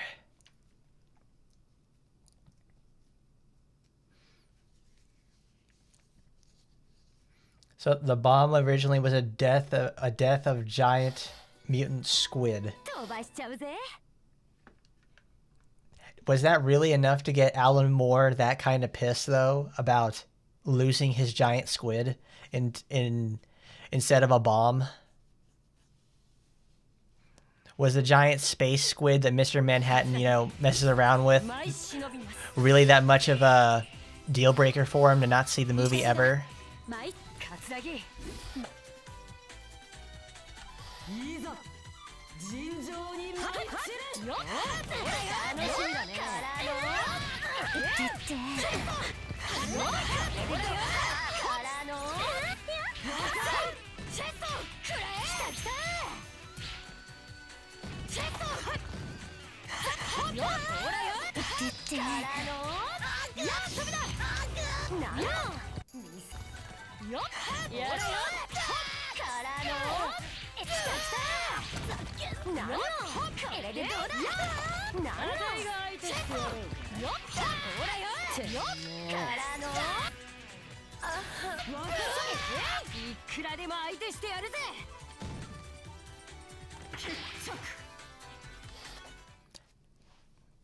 Oh yeah, go Katsuragi, go. Gosh, he kicks so hard and so fast. No one warned Rorschach's death in the comics. I mean, that makes sense not to warn Rorschach's death because that's like he didn't want that sort of stuff anyways.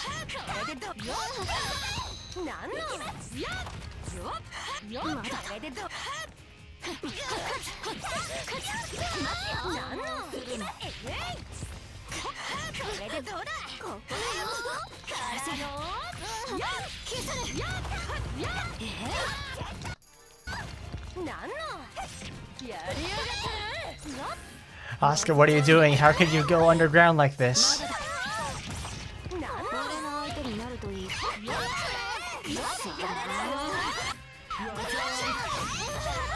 Wait a minute, it's like I'm sure Zack Snyder probably is, like to ask the guy about suggestions for the story or whatever.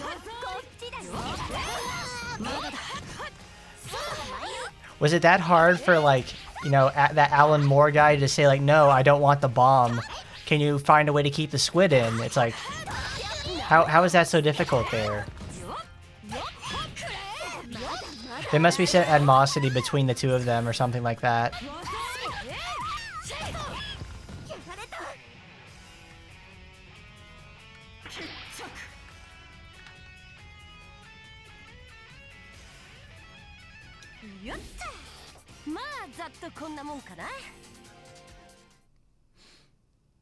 Well, next week maybe I could actually just apportion it out to be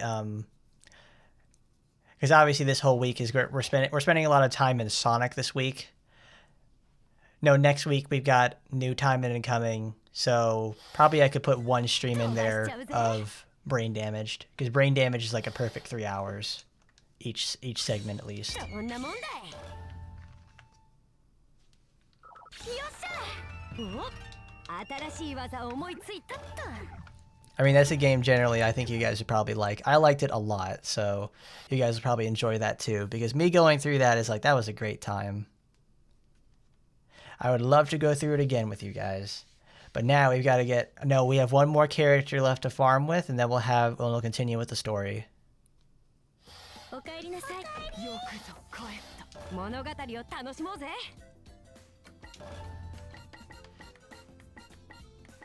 There you go, Ikaruga. わかりました。いってらっしゃい。 Do do do do do do do do do do do do do do.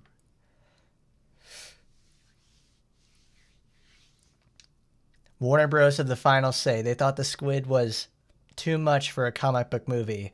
Well, as you can see, Warner Bros. Has floundered very hard for a superhero franchise, and they had something going on there, you know, with like Watchmen. That could have been something, but they kind of screwed that up. They kind of screwed that up with the their Justice League. That could have been a really great series, but they kind of kept fucking it up. カツラギ。いいぞ。 Do do do do do. やろう。やろう。できる。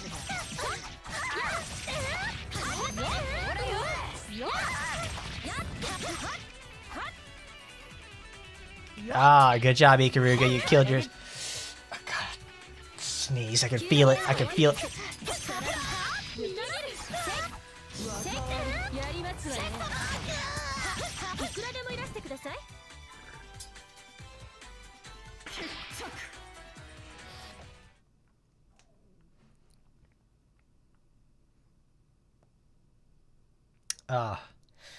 I hate that feeling where it's like you held back a sneeze and then it's gonna come back and I'm not gonna be ready to capture it.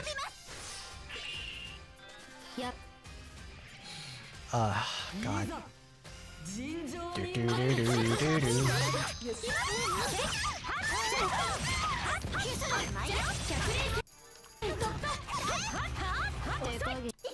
Well, I fucked that up. Transform, Ikaruga.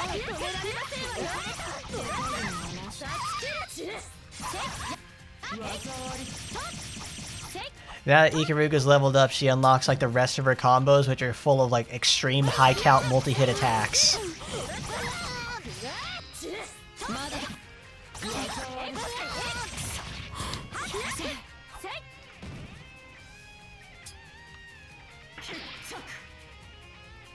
It really is hard to get into comics. That could have been... It really is hard to get into comics. I don't understand that much there, Martha. Yeah, the Snyderverse could have been really cool. It really could have. They had a lot to go off of. Oh, wait, is that... Oh, so the Save Martha scene. Isn't that from Man of Steel? Where, like... I want to call him Uncle Ben, but his name is not Uncle Ben. But, Superman's dad is over there, like, in the tornado, and he's just saying, you know, like, obviously, Superman can save his dad. You know, the tornado's coming. He can goddamn freeze the tornado, stop it, whatever. No, it's like, no, don't save me. Let me kill myself from a very savable situation. Just save your mom. And it's like, I saw that on DVD at home, and I thought, like, why? That doesn't make any sense. Man of Steel sucks. It really does.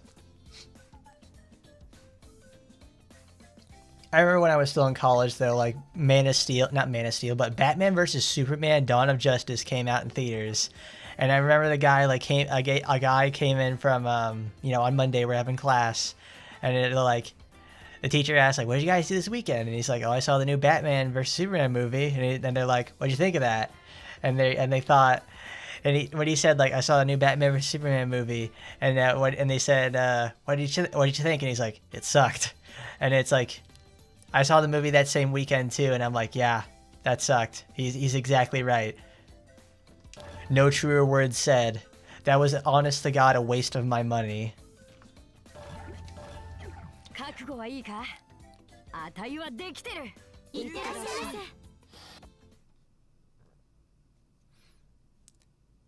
Yeah, fuck the live action version. The animated movie was where it was at. But now we get a Katsuragi vignette. But first, before that, I need to get a drink. Oh.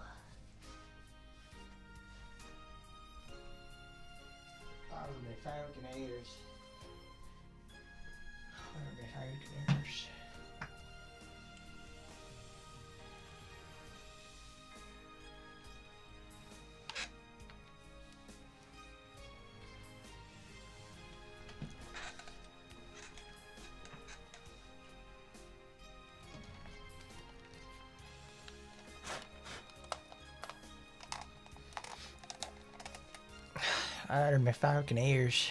Okay. The sweat in my eyes makes the sunset blurry. My body won't take another step. My 30-mile marathon through the mountains is done. I collapse. どうした桂木？あたいの力はこんなもんか。 I managed to get up and wipe the sweat off my forehead. The Shinobi Battle Royale against Gettin is just a day away. I know I'm overexerting myself, but I can't afford not to. If we lose the Shinobi Battle Royale, I can't take the final exam. I know how that sounds, but for me, it's a major problem. To graduate, to become a real shinobi, to become recognized as one of the best. I'm here because I need to do all that. お父さん、お母さんと一緒に暮らせるんだ。 And if you can make it, you can live with your parents again. Suddenly, I hear a bark and look up.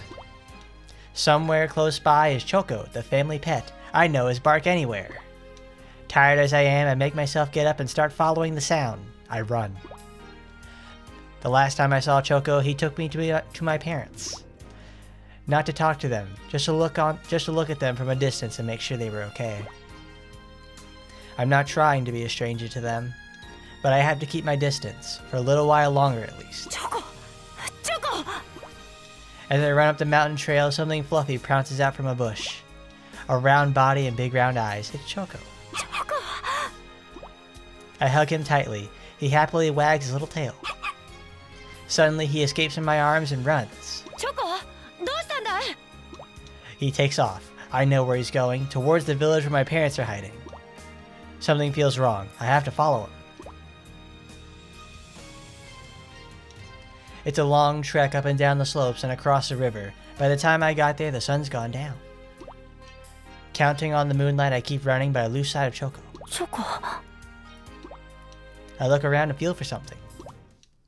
I feel two shinobi watching me. Are they from Gettin? No, they're not students. They're older than that. These are adult shinobi. I take on a battle stance. My dad comes out of the brush in front of me. There's my mother behind him, too. They're just as I remember them, except maybe a little bit older. お父さん、お母さん。 My mother walks to me slowly, step by step. I run up and throw my arms around her. I haven't felt her warmth in a very long time. I see Dad's face over her shoulder. He looks nervous. Mom sees Dad's face and pulls away from me. None of us say a word. Another awkward family reunion. At least I haven't started crying yet, that is. I figure that'll come later. I follow them out to the tiny village. There's nothing here but rice paddies and fields. No better place to hide. With a somber look on his face, Dad leads us to a straw hut and opens the door. We all sit around a brazier. My parents' faces flicker with the orange light. I can almost feel the weight of the awkward silence. All I hear is the crackle of the fire. I start to think, maybe I shouldn't have come.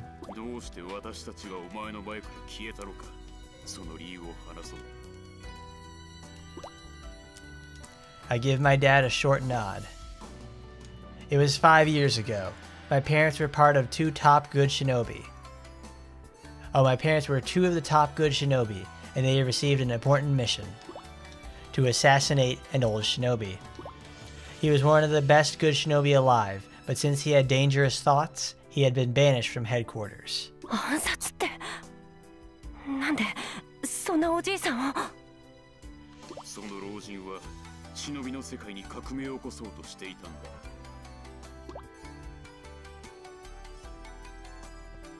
Mom and Dad were professionals. They carried out every mission perfectly. The old man might have been a dangerous once, but not at his age. He didn't stand a chance. My parents scouted his house and found that he was taking care of orphans. The children trusted the old shinobi completely. They always smiled around him. Even without any parents of their own, they were happy. Mom and Dad knew that if they killed the old man, the children would lose their only home.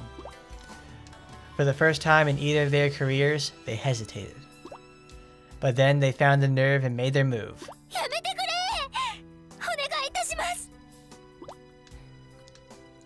One of the little girls had spotted them. Sloppy work, fellas. おじいちゃんも殺さないで。おじいちゃんがいなくなったらここにいるみんなは生きていけん。少々見て、お前の顔が思い浮かんだ。私の中の真実とは、子供が悲しむような真似はしてはならないということだ。そう思ったらもう暗殺はできなかった。Shinobi who fail their missions must pay with their own lives. But Mom and Dad ran away instead of killing themselves. In short, they chose to be renegades. 黙って聞いてしまって、お前には悪かったと思っている。しかし、忍びの起きてからお前を守るには、そうするしかなかったのだ。I don't say a word, I just shake my head. Asuka's grandpa had told me about a bit about my parents after I had entered Hanzo National Academy. あたいからも話があるんだ。I tried to tell them I'm about to graduate, but I have second thoughts and shut my mouth. いや、なんでもない。My parents had never heard that I enrolled at Hanzo National Academy. I'll tell them everything when I become a top-class shinobi. If I do become the one, there's a very good chance that my honor will cancel out their shame, and they'll be forgiven. I don't think so, Katsuragi. In fact, usually they'll figure you out, pretty sure. That's why I first chose to enroll. Choco, who's been sleeping in the corner, gets up and growls at the door. どうした、チョコ。 I try to hold him up. Suddenly, many shinobi storm the house. They're not shinobi students, they've graduated long ago. They're greater shinobi now. Oh no, they followed me here. 何の用だ。答えるまでもなかろう。 My parents don't resist, but the shinobi sees them anyway. 待ってくれ。 I try to reach for my parents, but one of the greater shinobi holds me from behind. She uses a grip I've only read about. I can't move at all. 離せ、離せってんだ。 My parents are taken outside the house. お父さん、お母さん。 When I try to wrench myself away, a shinobi who looks like their leader shouts at me. 暴れるな。お前は明日学園祭を控えた身のはず。そうだよ。あたいが頑張らなきゃ、半蔵学院は燃えちまうんだぞ。いいのか、あたいがその気にならなくて。 I scream desperately. Finally, the greater shinobi lets me go. 取引だ。あたいは必ず学園祭で勝つ。その代わりに、あたいの両親を許してくれ。 A greater shinobi stares at me quietly. 学園祭は最後まで勝ち抜けば、本部と交渉する余地も生まれるだろう。本当か。 The greater shinobi gives a small nod. 学園祭に敗れた場合は、お前の両親は抜け人の掟に従って処刑だ。 And with that, the greater shinobi leaves the house. I'm the only one still inside, save for Choco. He runs toward me. He's shaken like a leaf. I pick him up and hold him real close. 大丈夫。心配ないよ。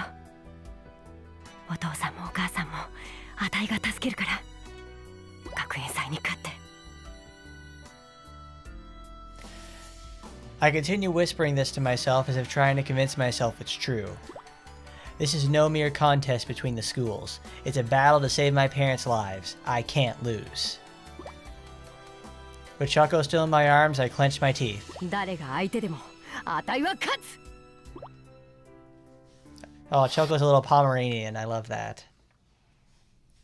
And Katsuragi has a very good motivation for the most part. It's very sad to see that like this this gets resolved in this game, but it does not go that much further.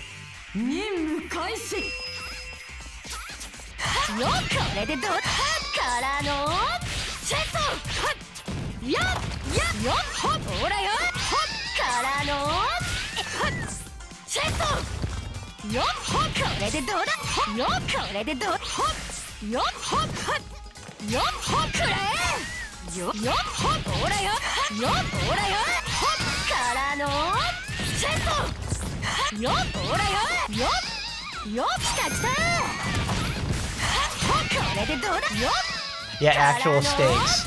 I do wish Action Time and it had something like that. Actual stakes, you know, really help a story become much more compelling. That's what I liked about these other Senran titles, is that they actually had great stakes inside them. They're actually attainable and believable stakes too. Like Action Time and it has 0 stakes at all. Oh, Postman, what were you talking about though, like with the consideration in regards to Noah? Or at least if that was something I said or something Masher said.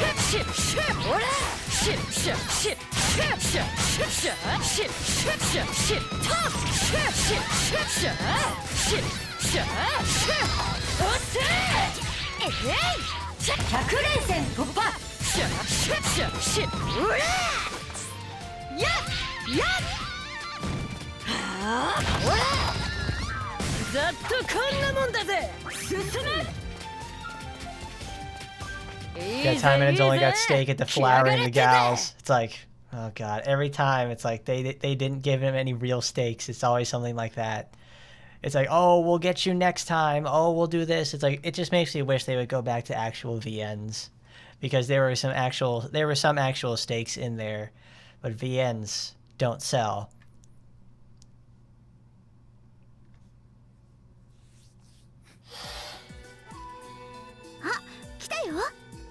Oh, here she comes. 悪い。どこに行ってたんだ。心配したよ。桂木さん、大丈夫ですか？え、何が？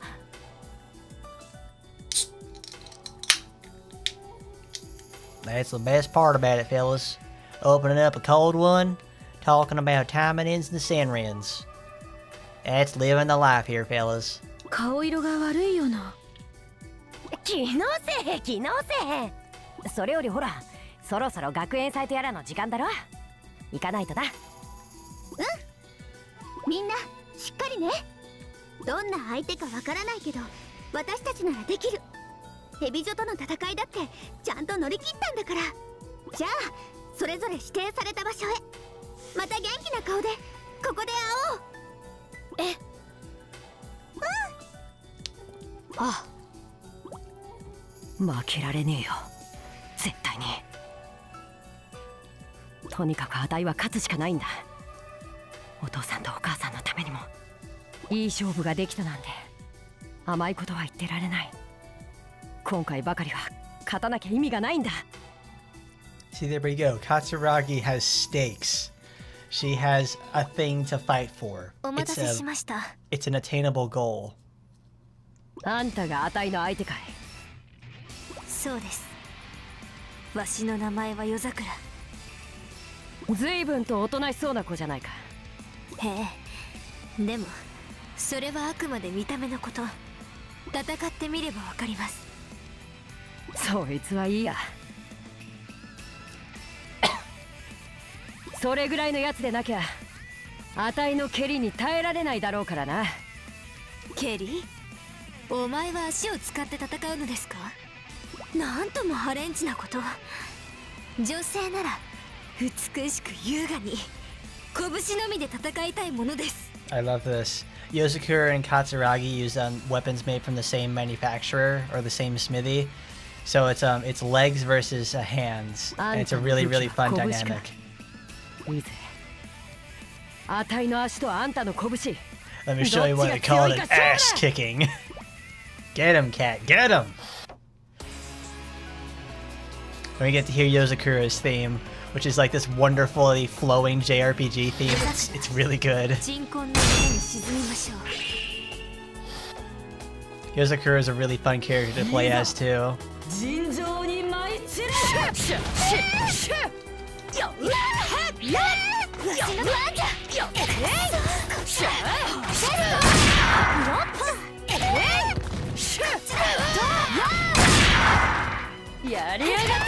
Wow, I knew it. I knew that was going to happen. It's fucking peaking when she uses her pile bunkers. My turn. 腕が鳴る。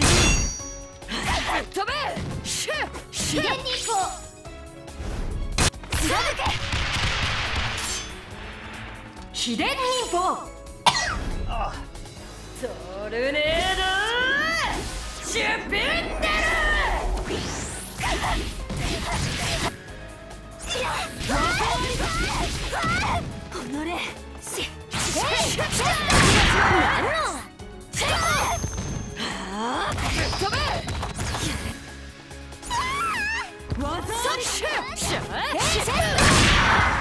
なんの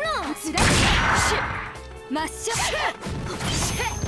覚悟しろよ。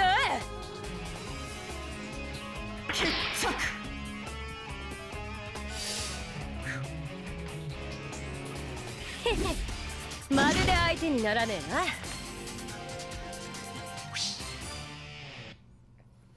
I forget how to activate flash mode, which is where you do 50%, where you do like double damage, but you also take double damage as well. I forget how to activate it because I think it's like you hold the transform button and then triangle to do it. But either way, it's like it is Katsuragi and Yozakura are some of like the best fighters in the whole game. They're all just charge attacks and they do like so much damage. They actually got a massive improvement in Estival Versus that I like a lot. Taba and RPGX have stakes. I don't know if the writers can do the same with AT. They can't. Their writing style and the themes that they're trying to go for in AT just don't work. They don't have it. They don't have anything to build up with. Because like AT is just like a best of in terms of like timing and content. It doesn't offer anything substantial in terms of thematics. It only offers in mechanics. It's like the DMC remake. It's mechanically good, not thematically good. But it's like a rivalry between Steve and Hwarang from Tekken. Taekwondo versus boxing. Exactly right there, Postman. And with all those ground fissures, it reminds you that Mary is still not playable. I really hope that Mary turns out to be like a Yozakura or a Katsuragi combined together. We need someone who's got stone hands and knows how to use them. 勝つには勝ったけど、あたいもかなりのダメージだ。どうしたのですか。わしにとどめを刺さないのですか。とどめ。忍びの勝利とは命を奪うこと。わしが生きている以上、まだ勝負はついていません。命を奪うなんて、あたいには。あなたは勝利を手にしたくないのですか。そんなことはない。あたいは絶対に勝たなくちゃいけないんだ。だったらわしを殺しなさい。情けは無用じゃ。あたいにはできないよ。なるほど、そういうことですか。どうもおかしいと思ったのです。あなたの攻撃にはあまりに殺意がない。決闘というよりまるでスポーツです。そこでわざとやられたふりをしてあなたの真意を探ろうと思ったのですが、あなたの心完全に見切りました。ほんどれええ加減にせえよ。覚悟のない忍びなど忍びではありません。あなたは忍び失格です。この勝負わしの勝ちでよろしいですね。ふざけるな。あたいは負けてない。今のままでは何度やっても同じこと。もうやめじゃ。次に戦う時までにはちゃんと覚悟を決めておいてください。相手をぶち殺す覚悟をの。ではその時まで。畜生。あたいは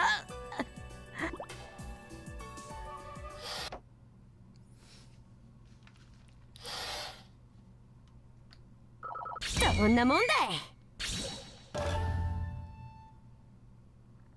修行の成果が出たな。お、新しい技を思いついたっと。 And you see, the best part about that whole section right there is Yozakura just fell into the same sort of trope trap of, you know, like, I was only holding back. But this time it actually works. It actually makes sense thematically that she held back to test, like, if the girls actually have the cojones to crush their skull and win. Cat couldn't do it.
There you go, Minori. Getting serious out here. Minori actually has one of my favorite ways to play the game, is because if you guys have played, you know, Super Smash Bros. Before, what's his face? Mr. Game & Watch has the oil panic maneuver, which lets him absorb projectiles and stuff. Hibari, not Hibari, but oh my god. Minori has that same move. She uses her bucket and she's able to like absorb enemy attacks and then reflect them back at people for like extremely potent one-shot potential.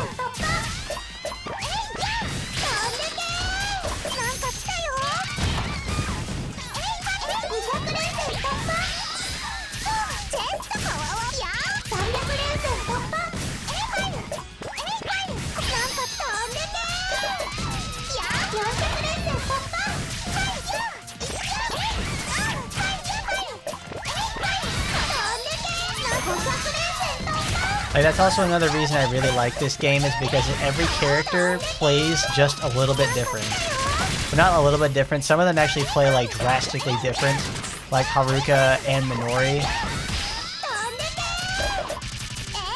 They're really, really cool in that aspect.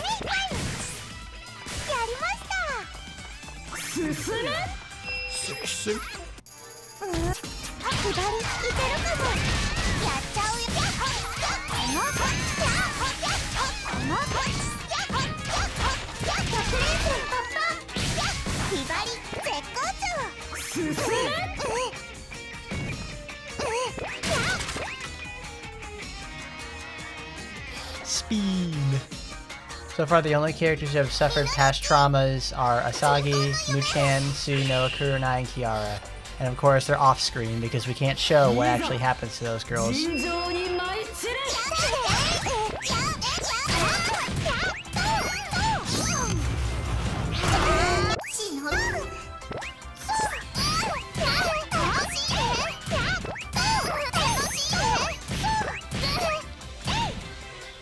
Great combo, Hibari.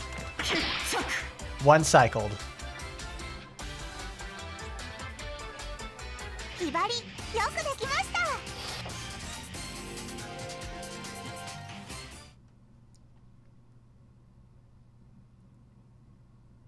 Shiranui not being actually taken really damaged Yuki's tragic backstory. ずいぶんやられちゃったけど。 Oh yeah, the whole aspect of Shiranui not being captured and going into Under Eden is a very huge hit to actually like the whole premise of Yukikaze's character, her motivation, and the same thing with Rinko too. Like without the whole trip, the whole fact that her mother was taken, if there's like there's no reason for those girls to fight. They should just really be students at that point. Like just like students, like sitting there in class and learning shit. And Shiranui should just be like Asagi in terms of doing actual shit in the field. But imagine if Snake Lady had Hibari's body slam moves. That would be fantastic. I would love something like that. But I know that won't happen. Alright. 面白かった。さあ、次は何して遊ぶ？倒したはずなのに、どうして？どうしてって。だってごっこ遊びでしょ？ひばりちゃんとは初めて遊ぶから、みのりが負ける方の役をしてあげたんだけど。負ける役？そんな。じゃあ次はかくれんぼだよ。ひばりちゃんが鬼ね。さあみのり隠れるよ。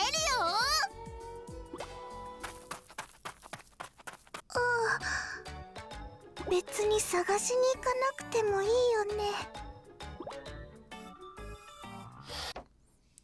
I love that little part right there a lot because you get to see like that one side of Minori where she's actually being directly serious. She's like, yeah, I let you win, but I don't say it in like that edgy way. She says it in her own natural speaking tone. She says it nonchalantly, that's it. She says it so nonchalantly, like it's something like, yeah, I let you win, because we're just playing a game. That was pretend to me. And obviously, Hibari's fighting for her life out here. 遅い。俺の相手はまだ来ないのか。ごめん。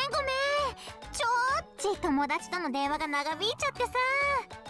Yay, it's Shiki. Oh, yes. Oh, I love Shiki so much. ほら、アンナって話が長いじゃん。でもいいやつだから無視するのもなんかありえないしさ。しょうがないから5分だけ話すかってなったんだけど、なんだかんだで30分くらい話しちゃってさ。And then half an hour later, oh my god. お前が俺の相手か。うわ、テンション低い。若いんだからもっと上げていこうよ。あげる？お前にあげるものなど何もない。ウケる。柳生ちんってそういう芸風なんだね。私は式よろしく。わかる。しずえもそういうタイプなんだよね。普段はおとなしいのにたまーにギャグかますんだ。でもそれが超ウケんの。今度しずえ紹介するよ。きっと相性バッチリだと思うんだよね。おしゃべりはいい。早く始めよう。Masher, that's what she's designed to be in the first place. She's supposed to be like this old samurai tropes of defending someone like, you know, Yojimbo or whatever. And then she gets to meet like Miss Modernist Girl over here, Shiki. It's a nice foil to how serious she is. 読んのはいいんだけど、別に私学校どうのこうのって興味ないし。ていうか柳生ちんの眼帯超可愛くない？この眼帯が。じゃあ私が勝ったらさ、その眼帯ちょうだい。ふざけるな。この眼帯には指一本たりとも触れさせない。あれ、その眼帯大事なもの？だったら余計欲しいし。だったら勝手にしろ。いずれにしても。じゃああげていくよ。Shiki and her massive forehead for her big old brain. Yagi does sound like an old samurai name. I wouldn't be surprised if you watched like an Akira Kurosawa movie and someone's name is Yagyu in there. Yagyu, 前忍ぶ。任務開始。さら、400連突破。200連突破。さら、ぬるい。テスト300連突破。終わり。終わりだ。さら、400連突破。さら、500連突破。さら、ぬるい。テスト4、ぬるい。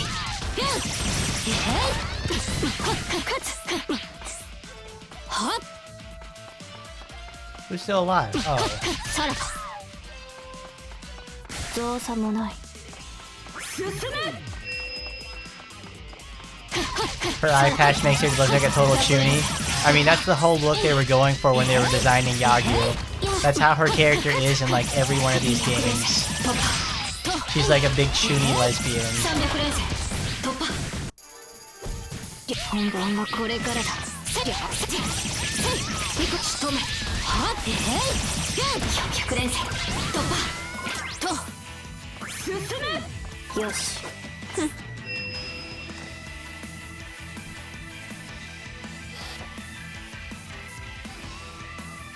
四季、鎮魂の夢に沈むね。いざ。 Alright, Shiki, let's do it. Show me what those eye cups can do, baby. 逃がす仕留め。まだだ。秘伝忍法。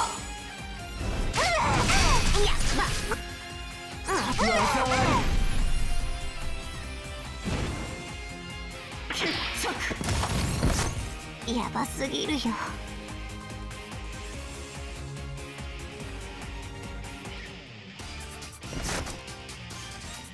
But is gameplay faster than usual? Well, the thing is, this game naturally ran at like 30 FPS on the Vita, and it would still have frame drops then. Obviously, when I play it on the computer like this, I can hold solid 60 all day, so it looks like way smoother and way faster. It's like an absolute dream to play this on a computer. 勝つには勝ったが、この俺がここまでやられるとは。あいつが途中で気を抜いた感じにならなければ危なかったかもしれない。っていうか、なんで眼帯？俺の攻撃が効いてない。柳生ちんって目悪くないんでしょ？だったらなんで眼帯なの？お前には関係ない。なんか気になるし。まあ今日のところは別にいっか。この後静江とパスタ食べる約束だし。あ、柳生ちんも来る？静江も紹介できるしさ。って無理か。結構傷深いもんね。じゃあ私行くからまた今度ね。くそ、なんてやつだ。Like, I think every Senran title runs like fantastic on PC. 良い評価だ。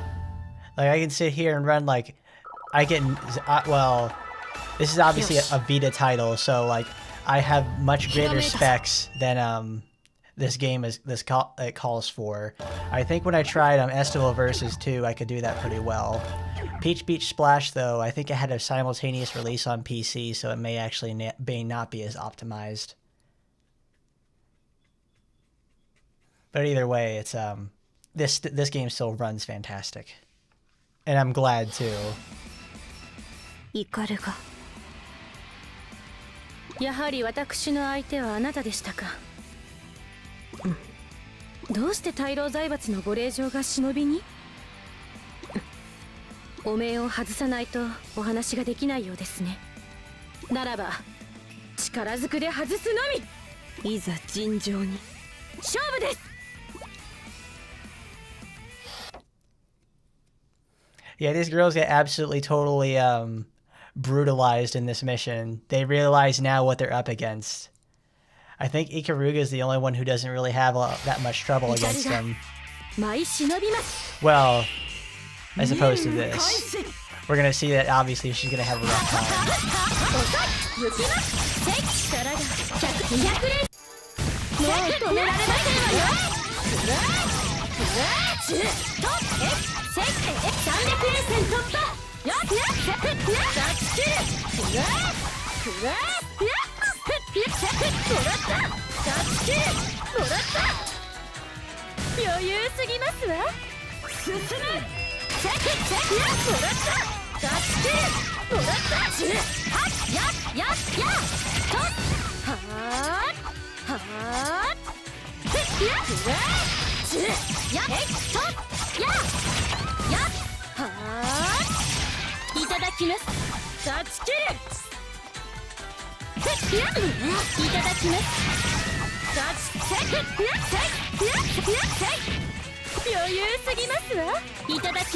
Oh, the new Fuma girl. I have yet to have seen her, from what I remember, so I have to go check that out again.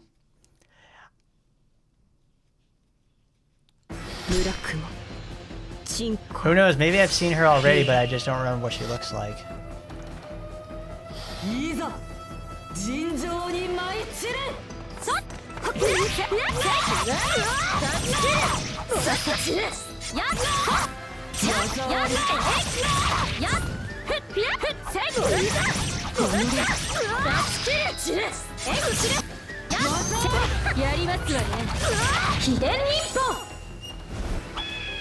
Oh, I missed. Where are you?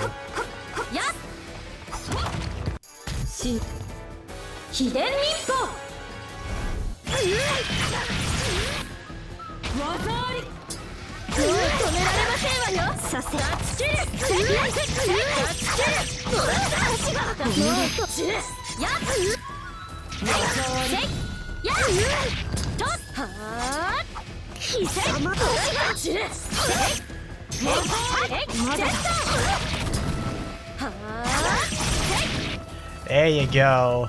That's how you do it right there. Got Fat Tits Virgil over here with that judgment cut end. She took like no damage. And then it's Ikaruga took no damage in this part, and then they're gonna show her that she got her ass handed to her.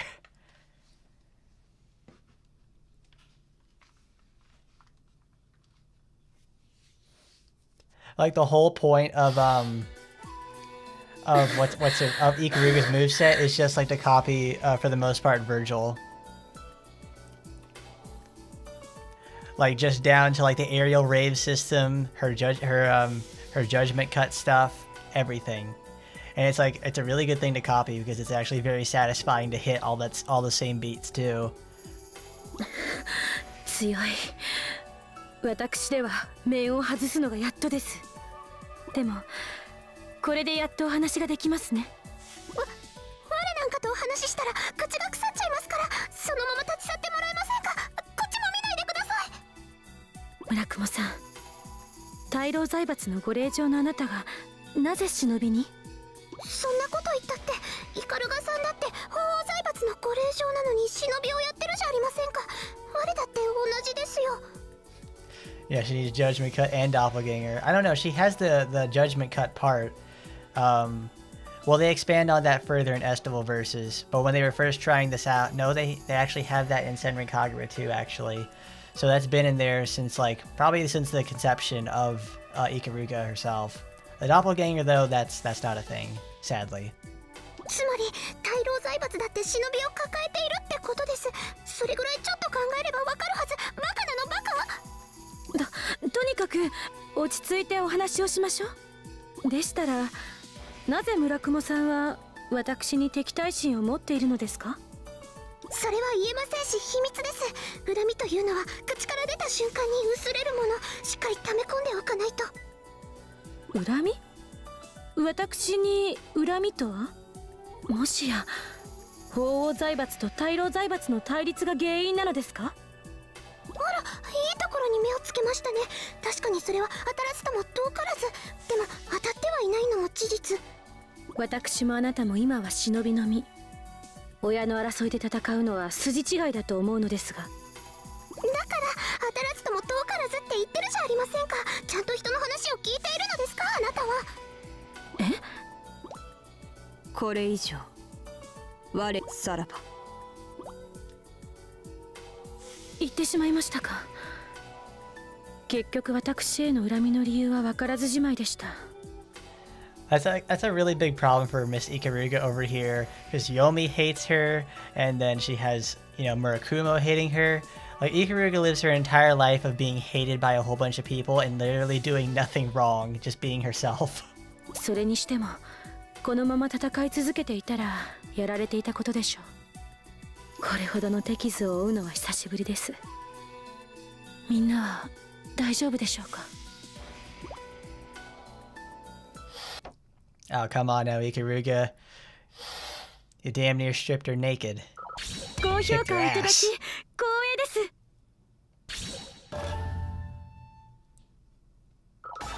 す。また強くなりました。新しい技をひらめきました。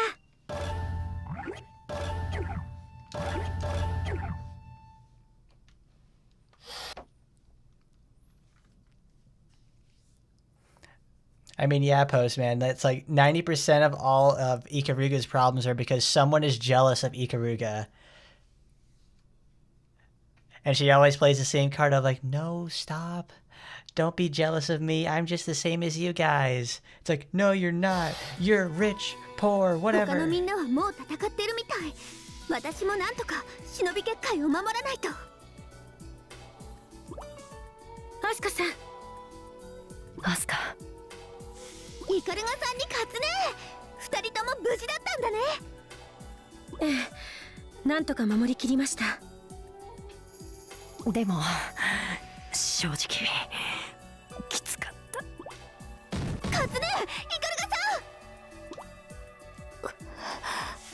ガさん。アスカ。アスカちゃん。柳生ちゃん、ひばりちゃん。みんなボロボロに傷ついてる。早く保健室に連れて行かないと。どこへ行くのですか？あなたは。 And there she is. It's Miss Icy Hot. She returns. 私塾月戦女学館リーダーユミです。私との戦いから逃げる気でしょうか？違うよ。みんなに早く治療を受けさせたいだけ。戦場で怪我をしても誰かが助けてくれる。半蔵の生徒はそんな甘い考えでいつも戦っているのですか？ You see, like, Yumi is like it takes Virgil's seriousness and motivations, and no, it's like the character of Virgil is separated into two entities: the way he talks and acts, and the way he handles mechanically. Mechanically, that's what Ikaruga has, but his ideas and the way and what he believes in are into Yumi. Like, when you see them divorced from each other like this, you get to see just how flawed of a character how flawed Virgil is. Because Yumi just embodies him completely. ここで仲間を連れて逃げるのなら、私は背中からあなたを切り捨てるだけのこと。仲間を守るという甘さが学院を失うことになるのです。それでも私はみんなに死んでほしくない。あなた今まで何を学んできたのですか？何をって。忍びの生き様について何も分かっていないようですね。こんな程度の低い人とは戦う気が起きません。私の部下たちで十分でしょう。行きなさい、お前たち。みんなは私が守ってみせる。アスカ、正義のために舞い忍びます。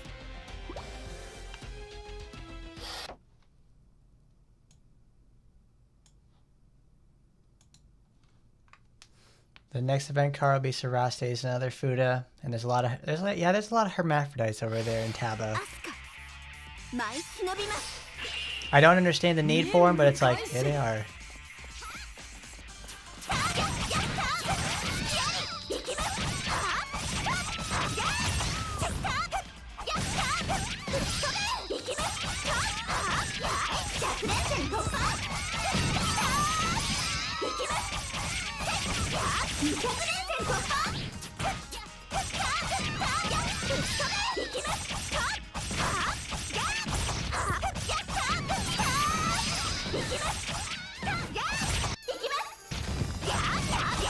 And yes, Asuka and Yumi are rivals. They downplay that relationship in like the later games, but here in Shinobi Versus, they absolutely play the hell up out of their relationship, being rivals. It's really, really good.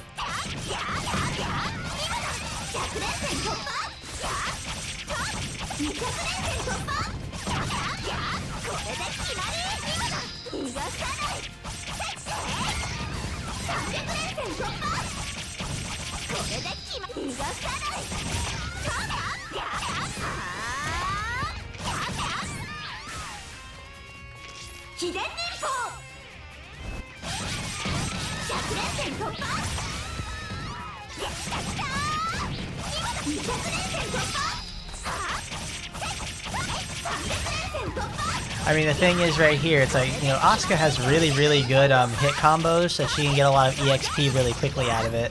However, no one can beat Hibari, though, with a 70 hit aerial drop, because each hit counts on, like, every frame that she's active in the air. So it's like a ton of hits instantly.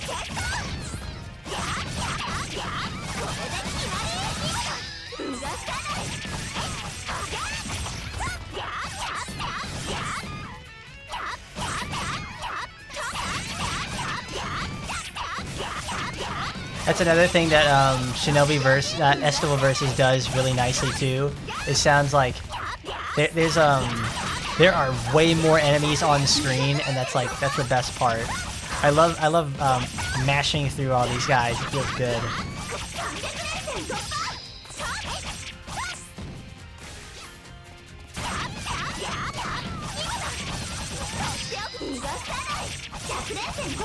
Oh look, here come the Fox Ninjas. We get our first introduction to them. They're extremely bulky enemies. We get to the fat girls though, and those fat girls are actually really, really dangerous on the harder difficulties.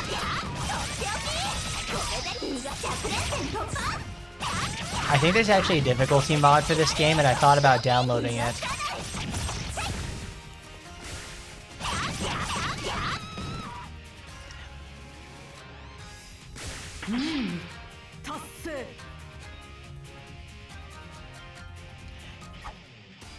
And exactly right there, Muzi Pip. It's like everything that Yumi says is like 100% something that Virgil would do. It's like it's just missing the foolishness or stay out of my way. It's like perfect. 早くみんなを医務室に。これが伝説の忍び、半蔵の孫ですか。正直落胆を隠せません。ユミちゃん、そこをどいて。どかなければいいからどいて。私はみんなと一緒に立派な善人になるんだから。だからこんなところでみんなを死なせるわけにはいかないの。どうやらまだ力を隠しているようですが、しかしその力、仲間のためにしか使えないのですか。だとしたら忍びとしては意味のない力ですね。そんなことない。私はちっちゃんに教わったんだ。力っていうのは刀と盾だって。人を守る力だってある。刀だけじゃない。盾だって力だよ。聞くに耐えない綺麗事ですね。なんですって。正しい力などない。理屈をこねたところで力とは悪意でしかありません。ただ力さえあれば全てを滑ることができる。それを何としても見せてあげたい。見せてあげたい。まあ今日のところはこのぐらいにして、楽しみは次の機会に取っておくことにしましょう。あなたの力自体には興味が出てきました。仲間など関係なく。では次の戦いまでに体調を整えてくださるように。なんとか助かった。みんな今保健室に連れて行ってあげるからね。 And there we go. The girls make it barely alive with the... They make it out of there barely alive. We don't even get to fight Yumi either, which is very unfortunate. また強くなっちゃった。ひらめきました。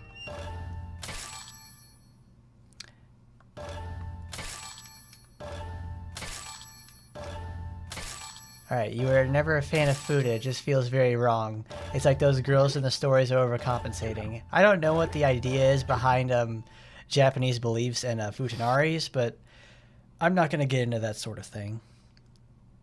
But Gosha has also the same school grounds. Is it a common layout in Japan? Yes, it is actually a very common layout. I think it's actually mandated to a certain point that they have certain facilities like this. But look, the ninja room updates with all of the girls. The girls aren't here anymore because they've been extremely hurt. What does Daidoji have to say about this?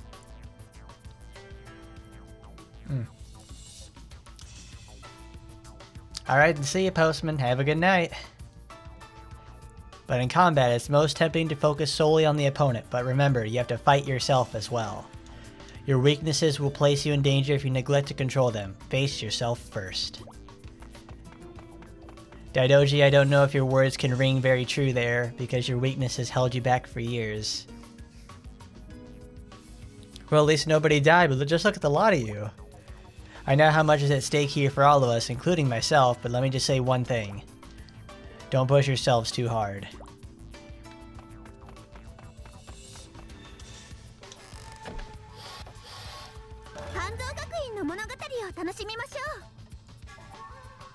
Alright, well that is chapter 2 done. That was actually my goal for today. I think we can actually go for 3.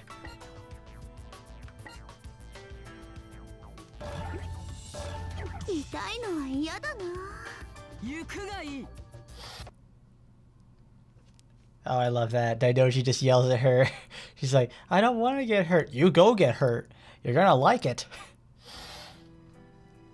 キリア先生、みんなの具合はどうなんでしょうか。思いのほか傷が深かった。まだしばらく安静が必要だ。そうですか。アスカ、分かっているとは思うが。Among Us? はい。決戦の攻撃をしのいだから、今度は私たちが攻める番ですね。みんなの分まで私が頑張ります。しかしお前も手負いの状態だ。一人で決戦に乗り込めば。でも私が行かなければまた決戦の子たちの攻める番になってしまいます。もし今決戦に攻めてこられたら、みんなは無理をしてでも戦おうとするはず。そんなことになったらみんなの命が。だから私が戦います。5人全員は倒せないとは思うけど、みんなの体が治るまでの時間稼ぎにはなるはずです。そうか、分かった。ならば俺はもう止めない。ただ一つ約束しろ。分かってます。私は死なない。絶対に死にません。忍びの道を極めるまではだな。よし、アスカ行ってこい。キリア先生、みんなのことよろしくお願いします。ここが決戦女学館。 That's right, Asuka goes all the way up there into the frozen north to go take out the Gettin girls, all by her lonesome. あれれ、アスカチン一人？まあやっぱヤギウチンはあの怪我じゃ無理か。てかアスカチンもボロボロじゃん。そんなんで私に勝てるわけないっしょ。勝負はやってみなきゃわからないよ。ああ、アスカチンって一人で頑張っちゃうタイプだ。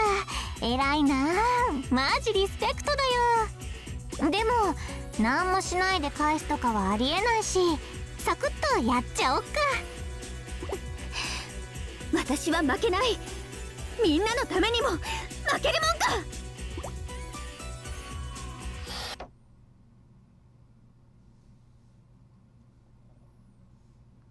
Are you wondering how Sora will play? Will she be like a Genshin character? She'll probably have some sort of homing arrows or something like that. Or at least like a large piercing projectile. We'll see. Maybe we'll see a little gameplay preview that comes out for her in the coming days.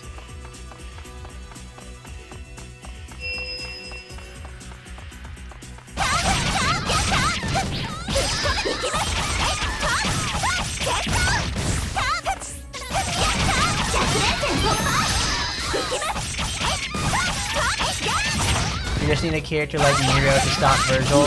There is actually a Nero-like character in this game. That's Miyabi. We haven't met her yet, though. When we play her story, though, we'll get to see why she's just Nero-light. Which I don't mind at all. I love Miyabi. She's probably one of my favorite characters ever. Wonderful lady. Who's alive?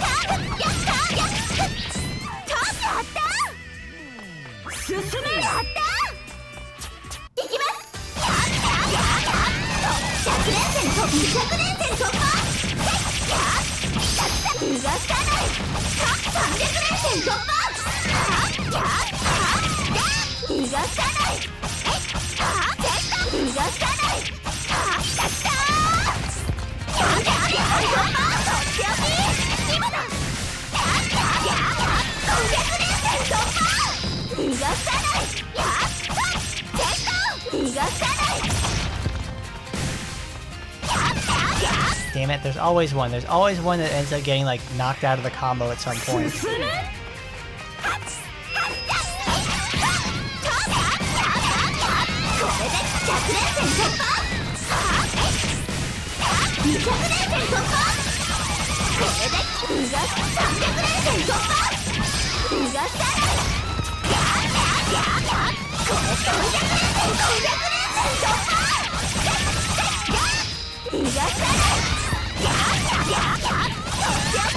Asuka's fighting style could work on a playable mass time, and it could. I think there's actually a character who fits the bill for that much better later on. Because the way Asuka fights is more like Kurenai than a person who would use fence knives. The person who would fight more like who would be a perfect fit for the style of Mass Taimanin would be Homura. Homura uses like 6 Wakazashis at once. And it behaves more like Oboro actually would do.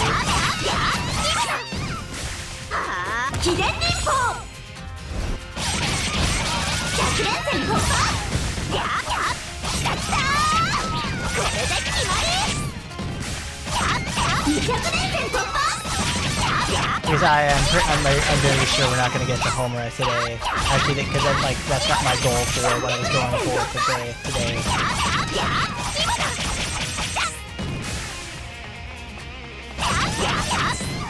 But we'll get through chapter 3 because that'll be a pretty good stopping point.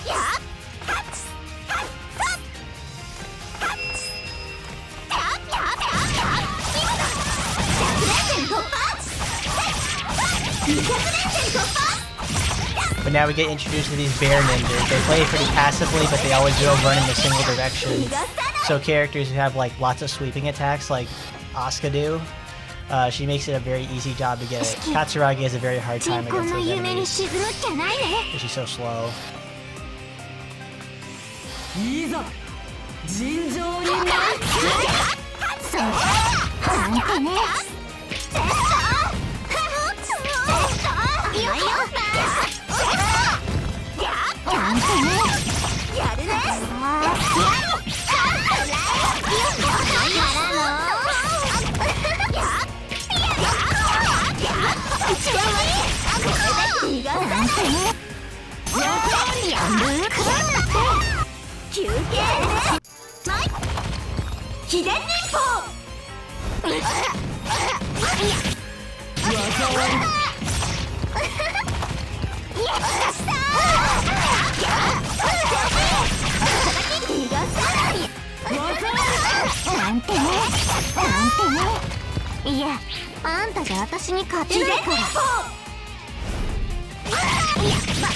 You've got no room to taunt there, Shiki. You're done, son.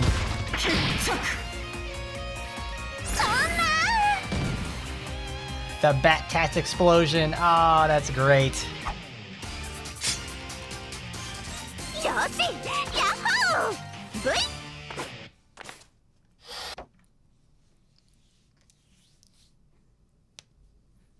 Oh yeah, like if you have a person who can like let's play the game and actually explain to you certain intricacies about this, it's actually very good. はいはい、終わり終わり終わり。戦うのはここまでです。だってなんかつまんないんだもん。アスカチンヘロヘロすぎだよ。てかぶっちゃけ、アスカチン殺すのは超簡単だけどさ。For sure. Oh my god. 私はまだ戦えるよ。無理無理だってば。てかさ、あーごめん、私の携帯だ。もしもし、あ、やいこ？何それ、超ウケる。大丈夫大丈夫、超暇だからすぐそっち行くって。行っちゃった。忍び結界も消えてるし、とりあえず私の勝ちでいいのかな。ちょっときついけど次の忍び結界に行かないと。 I like that the girls don't see Asuka as a challenge like at all. Like they literally just like plow right through her, and she's just like she 100% believes that she won. たくましいな、私ひらめきました。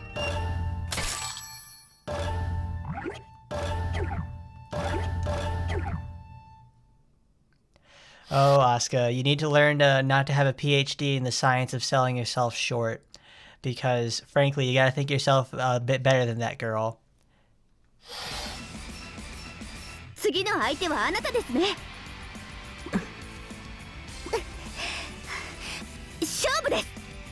無駄。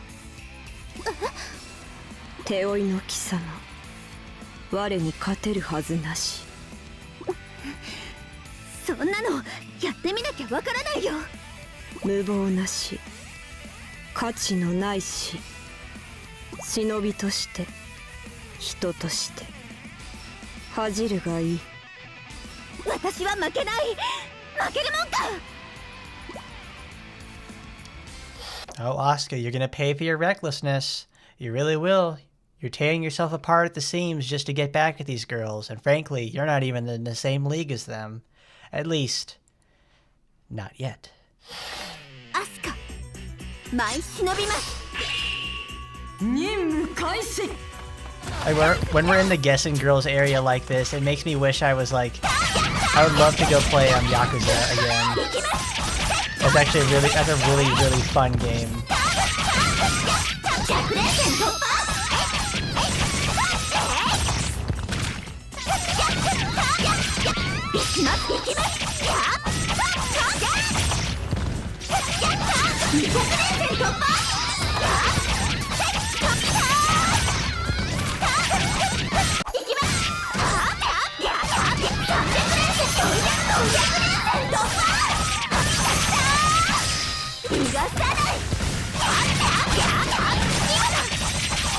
逃がさない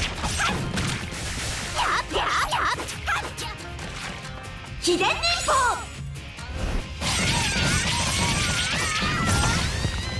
100連戦突破逃がさない200連戦突破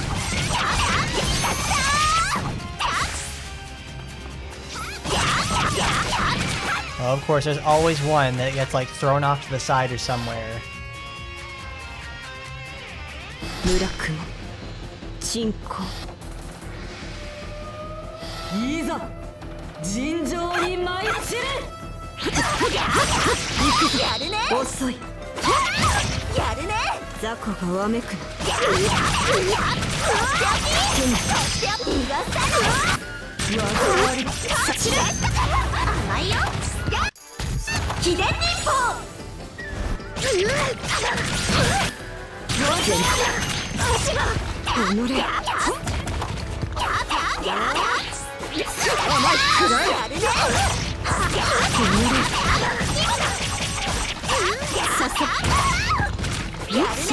己れ甘いよ秘伝忍法させまだだ秘伝忍法 Awesome. Great.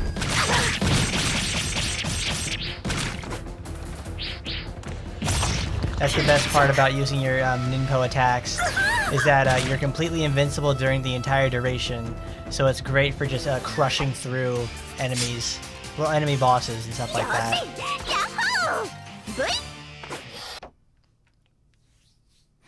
Yeah, the voice actresses do a really good job in this game. It feels you really feel compelled when they're saying stuff to you and explaining the story. I like it. I like this a lot. It really feels like, oh my god, you get to feel the desperation in Asuka's voice very well. ダメだもう体が至極当然みんなごめんね大した時間稼ぎもできなくてその言葉その思い届くことなし死ね待ちなさい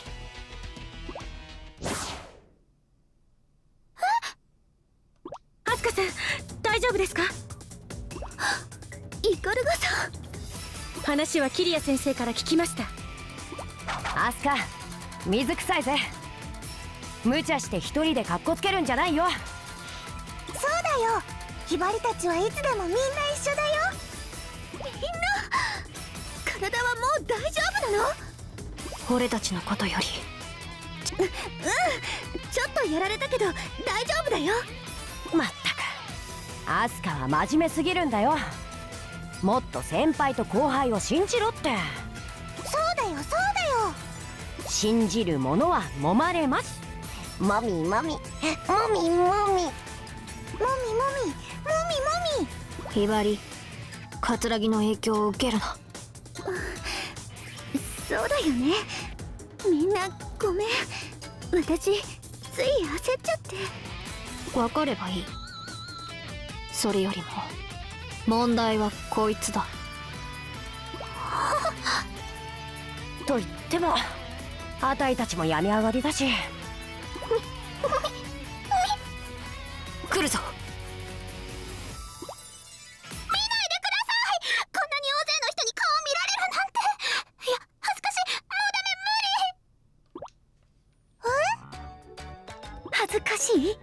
見られるのがいしししししこりゃおじさんの出番だねあんたのあんなところやこんなところ全部見てやろうかな Oh, yeah, there's a reason for that, Masher. The reason why Hibari is not on screen, because you can only think I have five body entities on screen at once. Because I think that was too much for the Vita to handle. So you can't have all six of you can't have 6 girls on there at the screen at one time.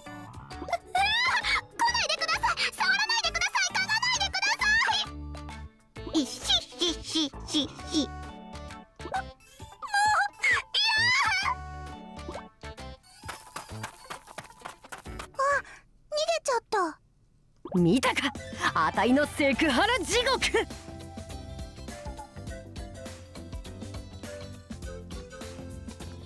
Perfect, I'm saving that. I was waiting for this line. That's called sexual kicked harassment.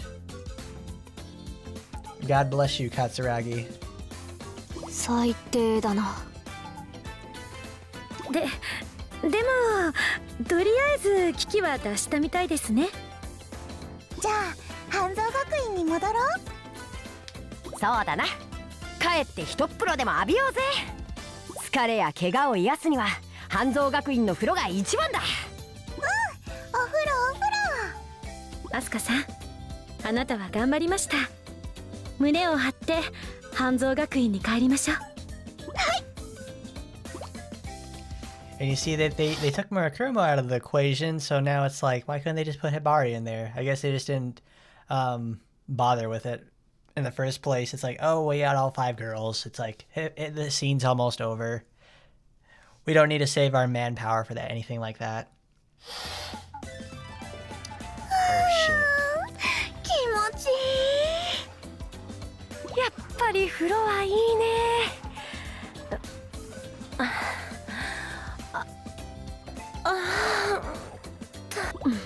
桂木さん、変な声出さないでください。いいじゃないか、これくらい。でもみんなでお風呂入るのはやっぱりいいね。まだまだ学園祭は続くんだからな。しっかり裸の付き合いをして結束を高めようぜ。ひばり、こっちは水でぬるま湯にしてあるからな。 I made the water 暑かったら colder. 俺の方に来ればいい。ありがとう柳生ちゃん。いやー、それにしてもあの山この山絶景だね。おや、イカルがまたでかくなったんじゃないか。は？何がですか？何のことでしょうか？何ってそんなの決まってるじゃないか。いしししし。Alright, I'm just making sure because we're at this part of the game now. I'm like, ちょっと am I gonna get any 確認しちゃおう restrictions か at ね。 this point? あ、ど Let's see れ what ど happens. れ。やめてください。皆さんが見ています。だったら見えないところで確認してやるよ。そういう意味じゃありません。もうカツネ、お風呂ぐらいゆっくり入ろうよ。ほらひばり、アヒルさんを持ってきたぞ。これでゆっくり遊ぶがいい。 It's Mr. Ducky. アヒルさんだ。ガーガーガー。よし、十分に温まったところでみんなで背中を洗いっこするよ。洗いっこですか？少し恥ずかしい気もしますが。何照れてるんだイカルが。結束を高めるには背中の洗いっこが一番なのさ。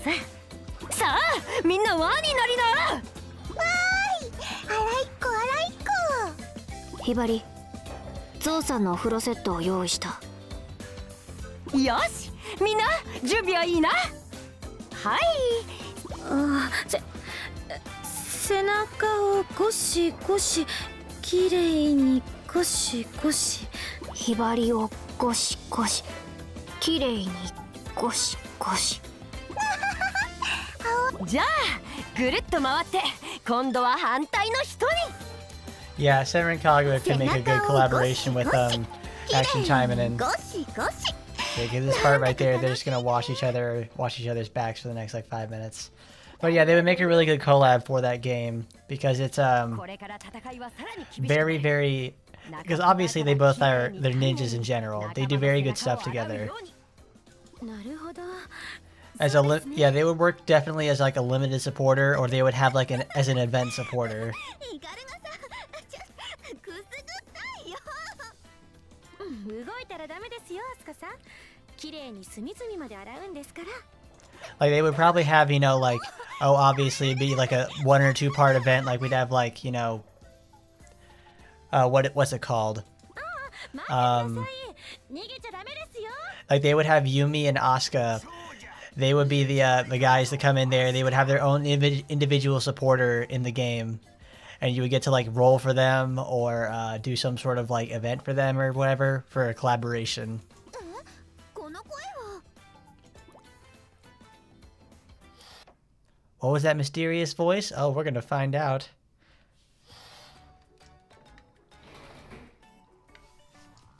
And suddenly, the bathhouse door flies open. Our peaceful atmosphere freezes for one long moment.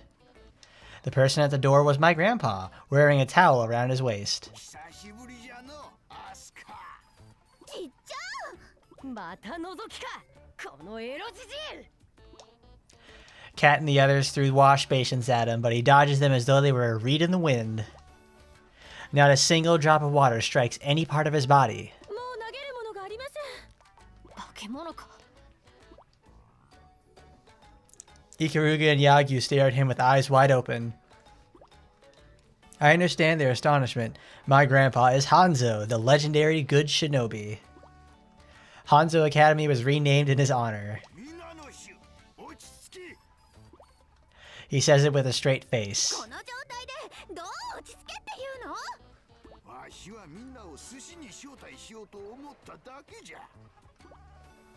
He's been running a sushi place since he first became a legendary shinobi. Now that he's hung up his weapons, he spends his days quietly as a sushi chef.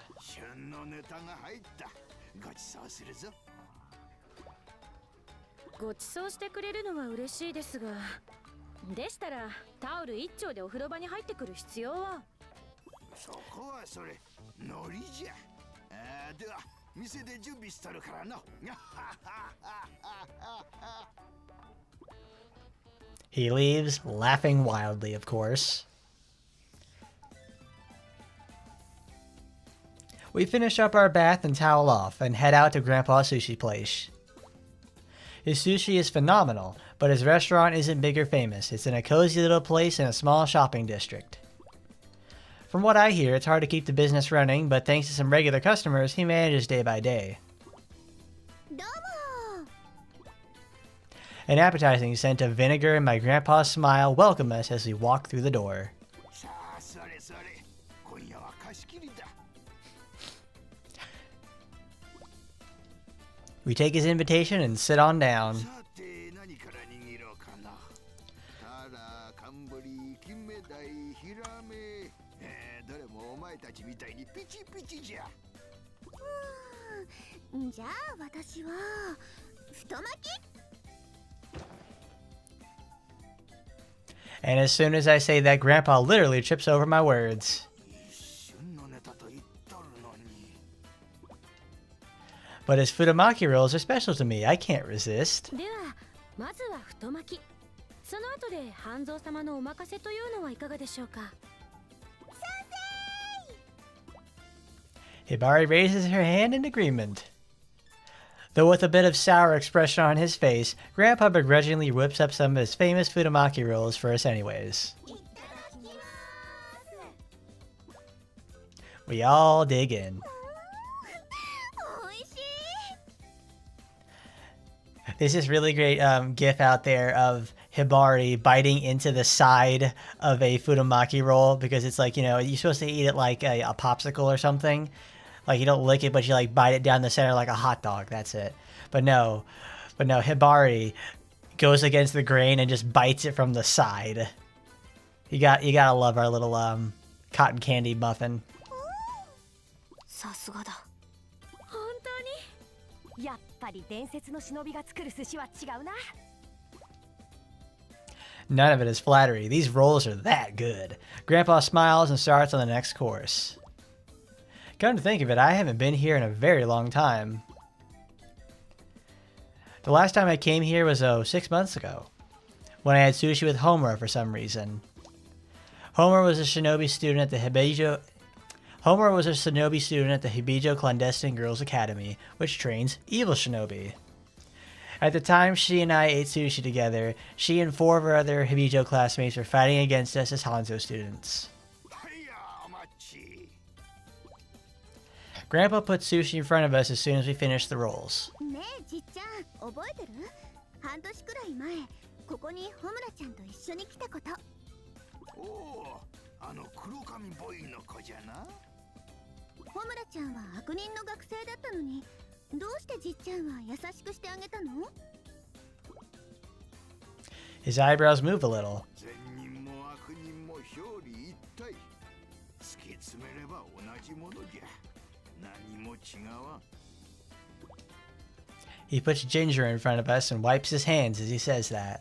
アスカ。力は刀と盾のついでなければならない。わし。I've always had a knack for fighting. I beat up a lot of bullies when I was growing up. Even then, I wanted to be a good shinobi. It's what felt right to me. So one day, Grandpa said to me, お前の力はただの刀だ。力というのは刀と盾のついでなきゃダメだ。 I got that swords were strong, but who even used a shield anymore? I didn't have a clue what he meant at the time. It wasn't until 6 months ago that I started to understand a little. And Homura, of all people, was the one who helped me figure that out. When she finished her sushi, Homura looked down at the ground and お said, 前のじいさんは現役時代、危険とか安全とか関係なく、仲間のためとあらば先陣を切って突撃したらしい。おかしな話だろ。 I never thought of Grandpa that way. In chess terms, it'd be like putting your knights and rooks at the front line, ahead of your pawns. Technically, it seems like a mistake. 圧倒的な強さを持ちながら、いつも彼は傷だらけだった。何の見返りも求めず、ただ仲間を守るためだけに戦ったから。それって刀と盾だ。 Before I'd even realized it, Homura cracked a smile. While I'm thinking back, Grandpa pulls up a chair. 少し昔話をしてもいいかの。 We all look at one another in surprise. He's never talked about his past. かつてわしにも忍びの親友がおった。優秀で純粋な善人。過ぎたってどういうことだ？善人として何をすべきか。奴はそれを考え抜いた結果、偏ったところに行き着いてしまったのじゃ。 Grandpa chokes up a bit and blinks. I've never seen him looking like this. 光と影があるからこそ世の中は成り立つ。わしはそう考える。ところが奴は世の中から一切の影を駆逐しようとした。影も悪も存在してはならないという偏った袋小路に迷い込んでしまったのじゃ。 Grandpa sighs deeply. We find ourselves quietly engrossed in this story. わしにはそんなあいつこそ悪に思えることさえあった。過ぎたるは及ばざるがごとし、善も追求しすぎると悪になる。その人と半蔵様はどうなったのですか？ When Ikaruga asks him, he shakes his head. たもとを分かつしかなかった。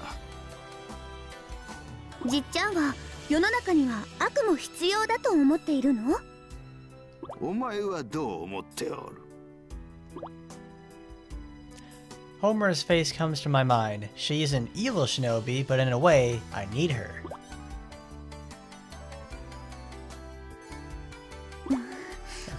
Okay. 悪いことはいけないと思うけど、世の中に影は必要だと思う。だって影を否定しちゃったら忍びだって必要ないことになっちゃうし。 When everyone nods along with that, Grandpa smiles a bit. でもどうしたの？急に昔話なんてしてくれて。それはおいおいわかる。おいおいってどういうこと？ I keep asking him, but he doesn't tell me anything more. それじゃあじっちゃん、ごちそうさまでした。また来るからね。We bow to my grandpa and leave the counter. ああ、また必ず来いよ。 On our way back home, everyone talks about the sushi but me. I stay quiet. I keep wondering why Grandpa picked now to bring up his old friend, and what he meant when he said we'd find out soon. While I'm walking and thinking, the others suddenly stop in their tracks. 忍び結界だ。皆さん集中してください。 Kat and Ikaruga take on battle stances. でもこれって Yes, a shinobi barrier has appeared, but not one of Gessin's. 気をつけろ。何者だかわからん。 Yagyu's words make me look all around. I see there's more than one shinobi barrier. There's 5, none of which we've seen before. We're still fighting against Gessin. Do we really have 5 new challengers? 一体どうなってるの？ I clench my fists and get ready for anything. Oh, what's this? What could this mean, fellas? 嘘！やったー！修行の成果ひらめきました。 A real big chapter right there. We learned a whole lot. Oh, you actually know what Futamaki rolls taste like there, Raptor? That's pretty good. I think I've had one during my entire life. And that was obviously after I had played Senran Kagura, because I wanted to figure out how they tasted. And it's that's how I realized I am not much of a fan of sushi.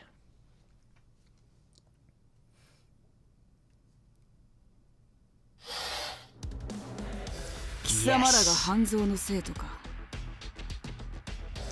Swords and shields, you do prefer the shields though, and not think too hard. It makes you stupid. I can agree a little bit on that sort of sentiment there, Masher.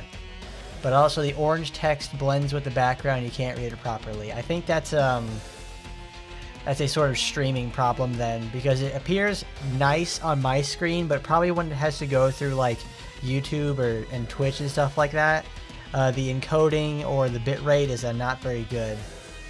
I think they switched to I think they put the orange text on a background later on in the next game, so that doesn't have much of a problem anymore. But now we meet 5 new girls, 5 brand new characters again in the game. Probably one of my favorite teams ever. We get to meet the fantastic Miss Miyabi. I'm just in love, everybody. But let's hear what they gotta say. こんな小娘たちにあいつらは負けたのか。私がいない間に蛇女も随分と貧弱になったものだ。蛇女？どうしてあなた方が蛇女のことを？みやび、僕にやらせてくれ。すぐに5人同時に始末する。慌てるな、犬。簡単に楽にさせてはつまらん。そうか。そうだね、みやび。半蔵の連中には僕たち以上の苦しみを味わってもらわないと。あなたたちは一体？半蔵の忍びよ。先の戦いでは情けない後輩が世話になったな。よく聞け。私たちこそが真の蛇女選抜チームだ。え？真の蛇女選抜チーム？私がリーダーのみやび。僕はイム。紫です。よろしくお願いします。両備だ。お前たちの貧弱な胸に大きい風穴開けてやる。両備ちゃん、いい、それ絶対に痛そうでいい。ああ、りょうなちゃんも風穴開けてほしいな。奪われた誇りを取り戻すため、私たちは半蔵に学園祭を申し込む。決戦だけじゃなくて蛇女まで半蔵に攻めてくるの？ああ、そうだ。学園祭ってのはバトルロイヤルみたいなもんだからな。そうかいそうかい。こうなったら1校でも2校でも同じだ。いくらでも相手になってやろう。では7日後とは言わず、今ここで軽く前夜祭と行こうか。お前たちと戦うのは私と紫どうだ？私は早く家に帰りたい。みやび、だったら僕がやる。ちょっと葛城と戦いたいんだ。お？あたいをご指名かい？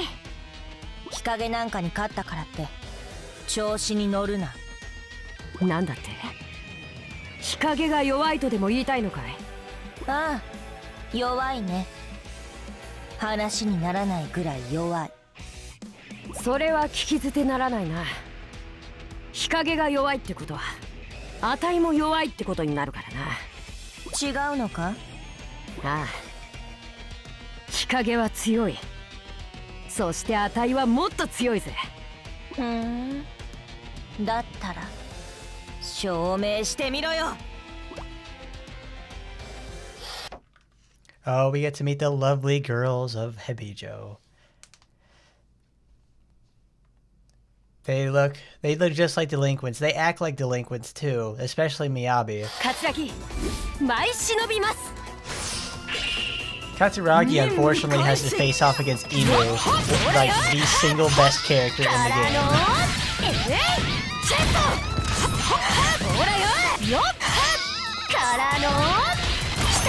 Like, it is not even fair against Katsuragi. Like, the hard version of this mission, like, will like damn near kill her so fast.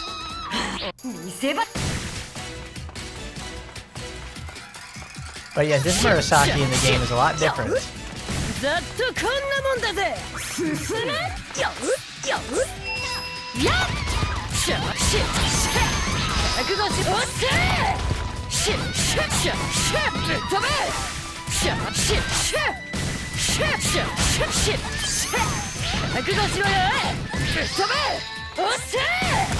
I do hope we get. I don't think we'll be able to fight Miyabi in this episode, because I think those get reserved for like level 4.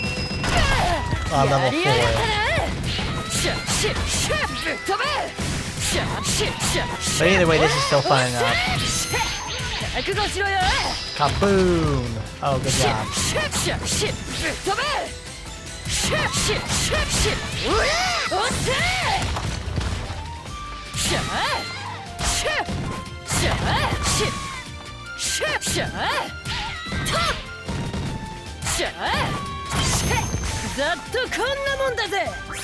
Look, it's Yumi.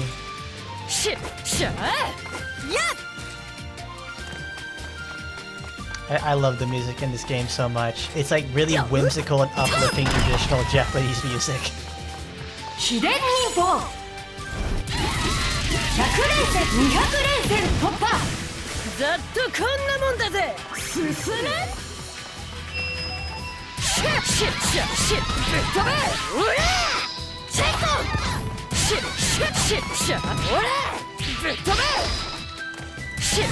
I do wish this game had an EXP meter though, so I could see like just how close I am to getting another level up. Because you can actually use level up strategically to give yourself like an immediate free heal.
Oh yeah, this soundtrack is absolutely totally worth the price of admission. It sounds like everything about it just sounds like really, really bombastic and intense. And they only use, I think, probably about 10 instruments across the entire soundtrack.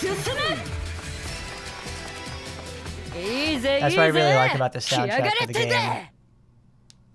It just sounds good. Because I think I should probably like sit down and download the soundtrack and so I can use it again in all my videos. I forgot just how atmospheric and like good to listen to these songs are.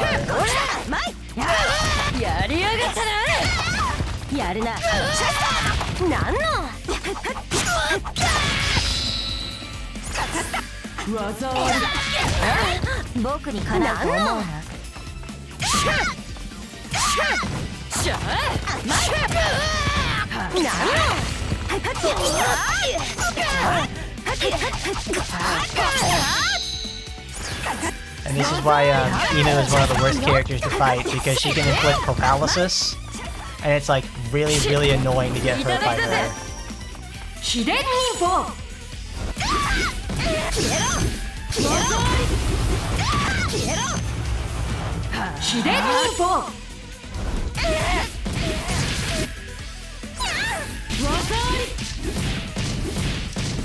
So the goal when you fight characters like Emu is to never let them transform. Because when Emu transforms, she gets into like, she's way, way, way more dangerous. Like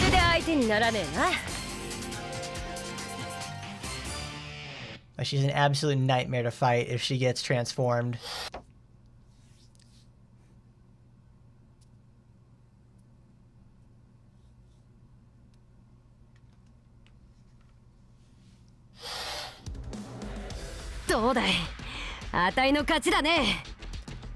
Yeah, even their fight dialogue does have subtitles. They took the effort to actually translate that sort of stuff out, but not in Action Timing, and that's a little too intense for the girls to have.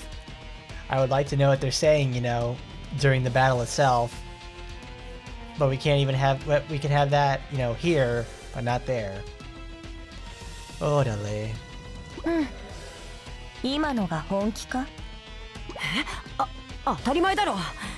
あたいは勝負に手抜きなんてしないからな。がっかりだな。今のが本気なんて。なんだよその言い方は。まるで力を出し惜しみしてたみたいじゃないか。当たり前だろ。これは前夜祭だって言ったじゃないか。本番前に全力で戦ってどうする？何？やっぱりお前も日陰も大したことはないな。僕の敵じゃない。一つ教えておいてやるよ。日陰は僕との対決からずっと逃げ回っていたんだ。腰抜けさ、日陰は。そんなバカなことがあるか。あいつは逃げ回るようなやつなんかじゃない。へえ、敵をかばうんだ。戦いを通じて友達にでもなったのか？くだらない。くだらないだと？あたいたちのことを何も知らないくせに。ああ、知らないさ。で、それが何？そんなことより心配することがあると思うけど、アスカって子殺されるよ。前夜祭で手を抜いたとしても雅の強さは半端ないから。なんだって？心配なら見に行けば。こっちはもういいからさ。アスカ、無事でいろよ。Oh boy, do we get to see the extent of Miyabi's power? No, we're 2 missions out. どんなもんだい。あたいって強っ。新しい技を思いついたっと。Alright, perfect. I think we'll have this next one, and then there's like another one left.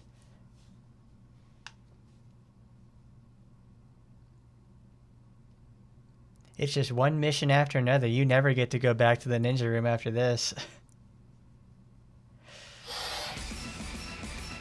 アスカ、私の相手はお前だ。みやびちゃんって言ったよね。望むところだよ。みやび、それじゃあ料理暇なんだけど。痛めつけたい。誰かをとことん痛めつけたい。りょうびちゃん、りょうびちゃん、それならりょうなちゃんも痛めつけて。さあ、ぶって殴って罵して、最後はおまけに放置して。もう考えただけでも。黙れ変態。りょうなを痛めつけるのは飽きたの。りょうびは新鮮な悲鳴が聞きたいの。ちょっと私には理解できない世界なんですけど。別に敵を理解する必要はないだろ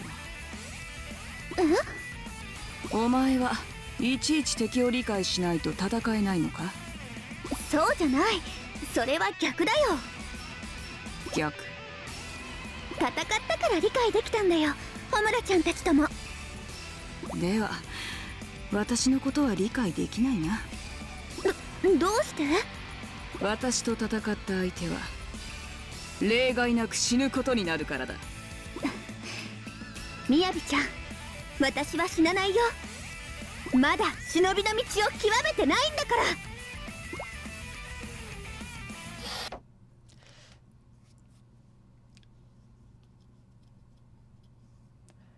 That's the one thing I really miss about Miyabi is from her changes from Versus to Estival to Peach Beach and everything else, is that they toned down her anger and they toned down her edginess even more as time has went on. She gets like softer and softer as time goes, as the series goes further forward.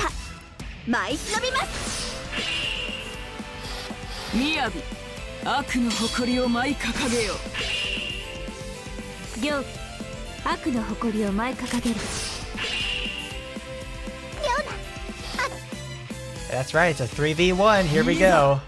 尋常に舞い散れ。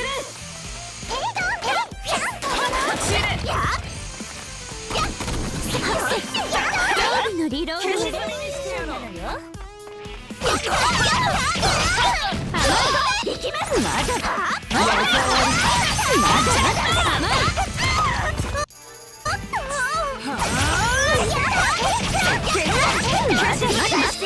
い。まだ甘いよ。甘いよ。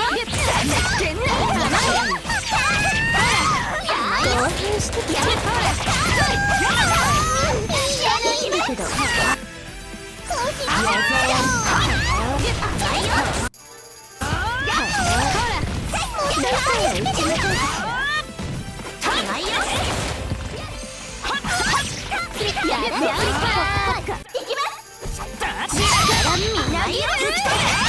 I haven't got Miyabi to transform yet, but she inputs the burn status, which looks similar to poison.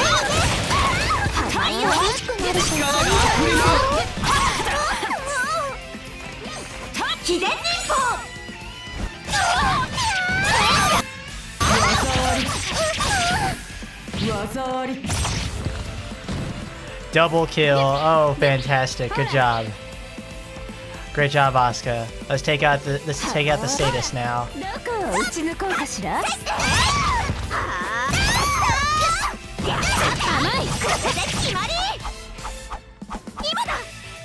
Not a problem. Oh no, Miyabi uses a 7-pronged sword. Ryobi uses a rifle. And Ryona uses quad pistols.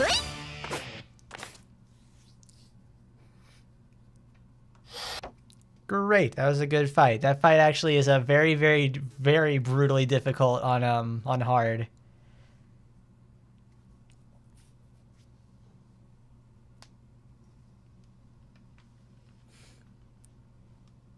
You think Grimmery plays Senran Kagura for reference? I don't doubt that they do play Senran Kagura for reference. It makes sense with the way that they portray characters. 命のやりとりにずるいもクソもあるか。そもそも負けたら死ぬって覚悟が足りないからずるいなんて言葉が出てくるのよ。アマちゃん、忍びの恥、世間知らず偽善者、この豚野郎、私の押しても舐めてなさい。りょうびちゃん素敵。ちょうだい。りょうなにもいずれにしてもだ。アスカ、お前の甘さはよくわかった。お前ごときに負けたホムラは蛇女の面汚しと言わざるを得ないな。今なんて言ったの？何度でも言ってやる。お前とホムラは忍び失格のクズだ。私を悪く言うのはいい。でもホムラちゃんを悪く言わないで。いちいち不愉快だ。友情ごっこで弱さをごまかすな。友情ごっこなんかじゃない。私とホムラちゃんは互いを高め合うライバルとでも言うのか。くだらないな。本当にくだらない。お前たち忍びを何だと思っている。スポーツ漫画の見過ぎじゃないのか。そういうわけじゃ。今日のところは命までは取らないと思っていたが、忍びは死と背中合わせということを身をもって知るがいい。まだダメージが残っていて。忍びにとって弱さとは罪。その罪は死んで償え。ダメだ、やられちゃう。終わりだ。何？ Oh, it's Homura. 何をやっているデカ父女。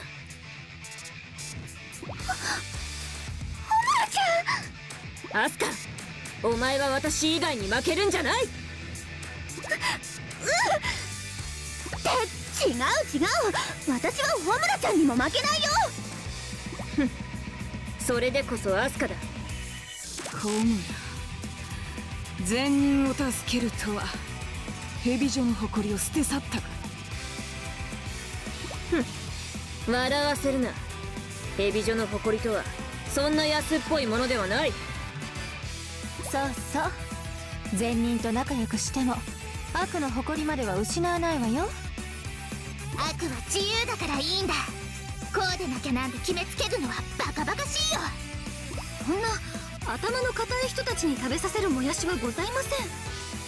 新しい選抜チームはイライラした連中が多そうやな。みんな元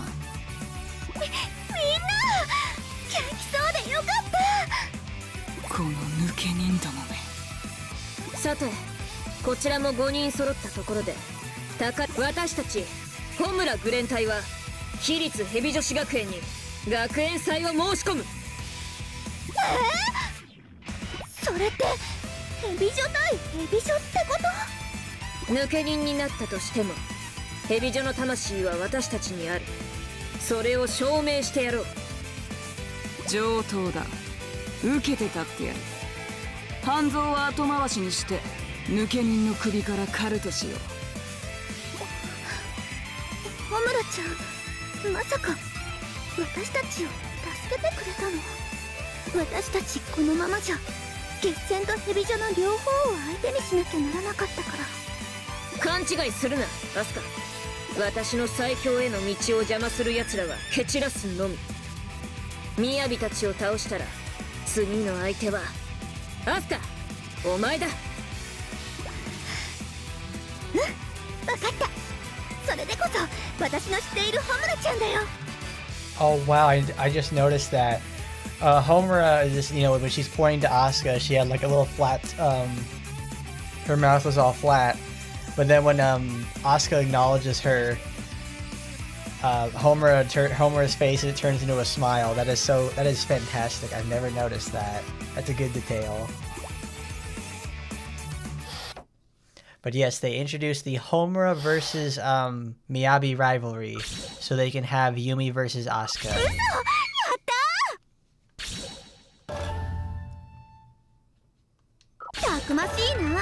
Which is a very, very good way of having it work.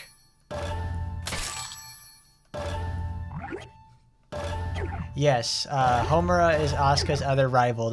She's the rival from the first two games. And she maintains being Asuka's rival pretty much throughout the rest of the life of the series.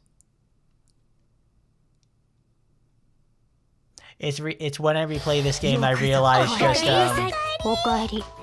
just how much of the game has changed after this. 半蔵学院の物語を楽しみましょう。 Let's see, we're at chapter 4, perfect. Okay, perfect. That's a really good stopping point right there. We have met all 3 schools, Homer's Crimson and Homer's Crimson Squad. So next time will be obviously for finishing up the Hanzo story. Alright, I think I'll call it today. That was a very, very good introduction to Senran Kagura. This will be a very nice long-form series. Want to thank everybody for stopping by. That was a very great time. I haven't played this in a while, and it's very good to look back on it with a fresh take and some fun people to do with. Tomorrow, we have Sonic Adventure 2 Dark Story. That's going to be something special. I hope you guys go check it out. So, with that, though, I will leave you guys on a good note. We have the plot thickens, and I guess I'll leave you guys to ruminate on that. So, thanks everybody for coming by. And as your boy Hardcorn says, I'll see you next time. Bye everybody.